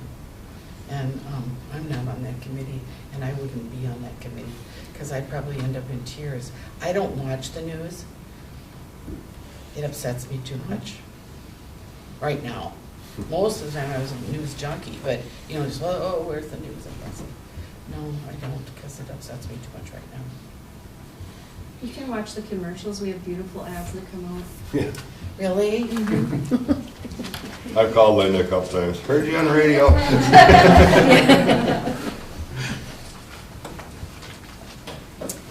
Great, any more questions, comments? I would just like to thank you, Rob, for the time that you commit to communicating with all of us via your interviews on WTIP. It's very helpful to us to hear from you throughout the session. The Jay and Rob show. The Jay and Rob, yeah. So it's kind of funny, my wife and I are coming up and I put WTIP on and they're doing their membership drive, so I stopped and wrote them a check for $50 on the way up. Just Thank you. Out of your big Not paycheck? my big paycheck. I was there yesterday. I'll tell you, I did 84. But you listen to it all the time. I can only listen to it when I come up here. So, but no, I mean, I appreciate them doing that interview every Thursday, even though it's 7:30 in the morning. It's kind of early, but yeah, it's good. It's good to hear from you. And Rob and Senator Bach will be here October 24th for the combined Cook County Chamber and Visit Cook County Fall Gala. So they've confirmed that they'll be with us. So thank you. We'd love to have Representative Slocum too. Yeah. I may be here. Yeah. That would be wonderful. I'm kind of hiding out. I've been here since basically a little after session ended. And I planned to... Decompressing, eh? Yeah. Well, yeah. I had a little medical emergency. Last summer I didn't get up here at all. I had triple bypass. Oh, wow. That's why I get her coffee, because I don't want her to have another one. No. So, you know, and I found it. I had no symptoms. None. Zero. Nothing. I found it. And then the nurses went out on strike at Abbott. And I said, well, I won't cross. I can't cross a picket line. I'm not going to. And my doc said, yeah, well, yeah, don't drive, no dog walking, no walking. Just sit there and think nice thoughts. And I said, the session's ended, I can't. And, but then I went in after the strike. I did make it through the strike. But, so that's why I don't watch TV news, because Well, you're all it fixed gets now. me. Yeah, I know. So I go out and I walk my dog, I do those things, but I don't, it upsets me emotionally to watch the news. Now, Stephen Colbert, it's a different story. So speaking of that, did I hear Scott Harrison's up kayaking in the Arctic Circle or something right now? Yes. Yeah, he just had double bypass, right? So last time I saw Scott, he told me, he says, the doctor told me I could do anything I want, and I hear he's up kayaking in the Arctic Circle, so good for him. So, Wow. yeah. You know, when you talk about television, it reminds me of a statement that Hubert Humphrey always said, I don't watch the $88. We never had TV for the longest time. Now we have it. We didn't have a phone when we first got up here. The radio was in French. That's why I told them at WTIP. And then I asked for I asked for Rainbow Trout's autograph. Oh. I love him, Dusty Yeah. Roots, oh He's come so on, good. that's the best. Yeah, it's a great. And we always play Small Change. So, Byron, I want to address one thing. I signed on to that North Highway 2 bill that you guys have been talking to at the Northern County Land Use Board. It's not that I'm against acquisition through Lessard Sams. I think that acquisition needs to be more thoughtful. And what's happening here in northern Minnesota is it's the cheapest land in the state. So that's why these groups are looking for land to purchase with Lessard Sams dollars. And it takes, Cook County, correct me if I'm wrong, is about 93% publicly owned? Or 91. Okay, 91. I always say Only 93, 91%. so I exaggerate a little bit. So if a group came in and wanted to purchase more land, that's more land that's coming off the tax rolls. And that's concerning to me for our northern counties. Couchiching County is about 79% publicly owned. And then we're at 90% pre-settlement wetlands. That doesn't leave a whole lot of land left for development if you have a development project. So I took a lot of heat from a lot of these groups. Next, I think on July 31st, the Minnesota Center for Environmental Advocacy is up here, and they invited me, and I declined. I have other reasons. I've got a big golf tournament the next day to try to raise money, and it's part of the reason. But they were on me pretty hard about that, and I said, I don't mind. Buy some land in Carver County. Well, they can't afford to buy land in Carver County. This is the central piece of that urban-rural thing. Yeah, it is, and so that's and then a lot of the groups that have gotten land purchases through Lessard Sams are sitting on hundreds of thousands, if not millions of dollars, because the projects that they got the land for and that haven't been implemented. So what a group of us are saying is, let's get boots on the ground, let's put people to work, let's get these projects done, and then let's have a thoughtful approach on what the next land purchases are. Well, I've always been upset because, I've been around a long time too, and northern Minnesota went to bat to pass that Lessard Sams, and I've never felt that northern Minnesota has ever been equitably treated as far as the distribution of those funds. And I agree. I think the only distribution that we get in northern Minnesota is when they're making land purchases. Yeah, that ought to be, that doesn't meet the intent of the original legislation, and there's a big pot of money there. It could do a lot of good in a lot of the arts. You could name 100 different things rather than just buying land and taking it off tax rolls. Yep, I agree. So that's why I signed on to that letter. So any of those that I noticed Conservation Minnesota, when you got their last flyer, right in the middle of it said, your representative Rob Eklund voted in favor of the no net gain bill. And it was, I'm reading the thing, all of a sudden, boom, it's a big, I said, well, that was dirt balls. But anyway. Well, you can put it in your ad campaign. Yeah, it'll be fine, yeah. So, and when I've had people question me on it, I said, you need to talk to your county boards, because I don't sign on to these things without thinking about them, just do it willy-nilly, and the majority of my county commissioners have said we're getting sick of this, and so that's why I did, so. And if you have ways to, now the seasonal rec tax situation, if you have ways to incrementally pull them in, they have a very strong lobbying group. Oh, yeah.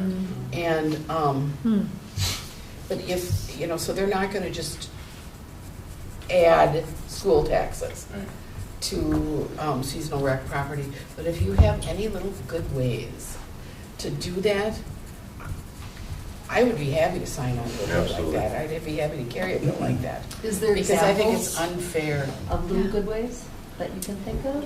I think what we'd have to do is work through the assessors associations and stuff like that, and have their people try to come up with something, because a few years back, and I wasn't in the legislature, but I think Linda might remember this, they tried to make that tweak.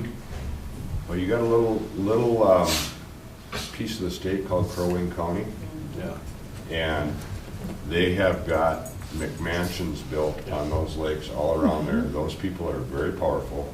So they're sitting on $3, $4, $5 million homes that are seasonal, considered seasonal recreation. And they have 80,000 parcels, and we have 12. Yeah, and so as soon as groups like that get wind of this, boy, they're on it, and it's. And wasn't it part of the grand bargain back in 2001 when they initiated that whole legislation, where that was something they said, well, seasonal rec properties are not going to be paying on the school referendums and things like that because they're paying into the state general fund. So that was part of that bargain during that legislative process. Probably, I wasn't, in 2001, I wasn't paying a whole lot of attention. That's my understanding of it. But that makes sense. That's why it's there, but it's, in our case here in Cook County, it's a very, very important issue. Sure. And I've made an effort, just in the last year since I've been the assessor, to take a serious look at the actual uses of properties. And when I can, where it doesn't set precedents, and make changes from a property that's been classified as seasonal rec and make it residential non-homestead, which was, I believe, in some intents, I will make those changes. Okay. Brings them back into the tax fold, so to speak, for Cook County. But we have so many that were automatically changed from, rural vacant land in some cases. If they sit on the lake, they're automatically went to seasonal rec. Sure. So there's a lot of ways of looking at it. Just recognizing that not all counties are at that 4% average would help. That there are counties that are in the next, I think, below us is like 20% below us. But there are a number of counties in our area that are in the 30 and 40s, and then us in the 50s. And keep in mind, 91%. Yes. So of that 8%, barely over 50% of it is seasonal. I mean, it's just difficult. And we love all of you, but it's tough. The school district, and I had advised them on this, was able to pass this levy on operational, so that we were able to assess seasonal property owners, correct? On, I believe, that portion of it. Yes, on that portion of it. So anything that you could do to expand that, because that, in school finance, some of that you can roll over and reduce some of your operational costs. And so any kind of angle that you could do to increase that, ratio that we can assess for this operational levy referendum would be huge for Cook County. Well, and this comes into play also for I remember seeing the proposed legislation that was up to address those seasonal recreational and that classification issue. I don't know if it got heard or whatever came of it. I haven't seen the final in it. I don't believe anything changed in the big picture. But the entire issue is so much more pertinent here in Cook County than any other place. Like Jim was saying, it's such a larger part of our entire taxable valuation model here that we are unique in not only that sense, but so many other ways. The agricultural issue, the seasonal rec issue. So when that proposed future legislation comes from the farmers group that I'm working with, if they come up with something, they're going to address a lot of those issues. And I don't know where that's going to stand in the big picture of things, because we are only one of 87 counties. But nevertheless, we are probably the most unique county in the state, and those issues play a much more larger role than in any other counties. I wonder how it would work to do something that was county specific. That's what they're leaning towards. You've been asking for years. Yeah. No, I'm just thinking that, pursuing the school issue might be a good way to start, because that you could get involved into a large education bill. Well, and they talked about some changes within the state general levy, how those taxes were going to be about reducing some of those rates of the state general fund on seasonal rec properties. And if that were the case, then you could maybe play into the school funding into that as well. So, but like I said, I don't have. It'd be nice to have it all there, but whatever we could do in that respect would maybe could keep us off the radar a little bit. Well, it would help with overall budget, Sure. bond and our budget issues, levy issues that we're facing. So have your group get something to me. The MAAO, generally, I'll talk to Kyle at Carlton County. And then we'll have a research. Because we have great partisan and nonpartisan staff that can help us out with these issues. And all we can do is try. And I can sure lobby in the metro area with those things. the urban people. Well, see, and If I ever go back. you would be amazed at how many legislators have summer places on the North Shore. Oh, yeah. And so, and they love the North Shore. And they're eager to pay for it, and we need- I'm and sure. Well, we need to convince them what's going on, 'cause it's not, Yeah. I mean, That what Cook adds to County, the obviously, quality. but Lake County is largely publicly owned, and I'm thinking the small school districts like Ely and others are probably in the same boat because there's a lot of seasonal rec all around my district. I mean, there's, So if those people in Crow Wing are upset about their taxes when this change happens that you two are gonna make happen, we have some great homes for sale in Cook County and they can move in. okay. You know, and the reciprocal is also true of this urban rural. A lot of us, I mean, I spent 30 years at the Star Tribune living in Minneapolis, and so a lot of us are like that and have an affinity for the cities and do not beat up on them, as is common. You know, so there ought to be the possibility of finding some middle ground that serves everybody fairly well. But we are unique. And Linda can probably attest to this because I've been very vocal about I don't oppose projects, whatever they are, in metro districts. I really get offended when they oppose projects in my district, and people don't see it two ways. So.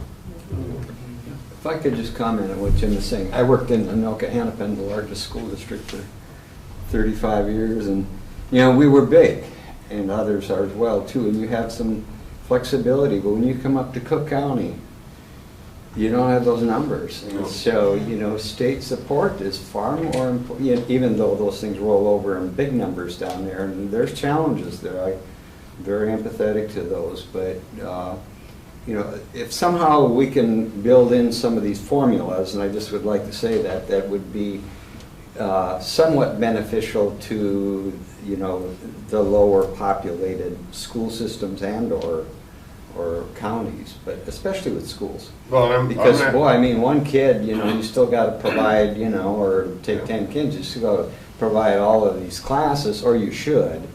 And so, you know, it gets expensive. And I'll be honest with you, formula changes are going to be tough until the numbers at the legislature change. I suppose. I mean, that's the honest truth. I've got to be blunt on that because, I mean, we don't even have to get the majority back, but if we get close, then at least we got to work together to get stuff done.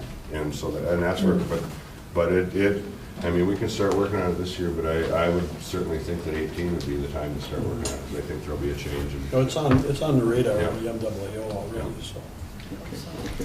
Great. Well, Thank you very much. I always, you guys know, I always love coming to Cook County. I need to know when the Fisherman's Parade is. First full weekend in August. First full Third, week. fourth, fifth, and sixth. I can't be here this year. If you send me your face, I'll put it on a stick. Okay. On a stick. Anton's got some of my signs so they can put a float together, but my brother's getting divorced and he's coming up. And you're celebrating then? No. No, okay. He's coming up, he made the time for that weekend to come up and tell me what happened because everybody was shot. Oh, And but the you could bring him here and he could tell you on the drive over. It'll He be doesn't want to beautiful. come here, he wants to catch walleyes on Rainy Lake, We so. have walleyes. September 23rd, we're going to have the opening of the airport here. Okay. Runway. Yeah, give me the Linda invitation. Pratt's working on that. Linda, you can give me I'll be here. Okay. So, well, thank you very much. Motion to adjourn. Thank you very much. Do I hear a second? All those in favor say aye. Aye. Thank you. Thank you, everybody. I do. I do.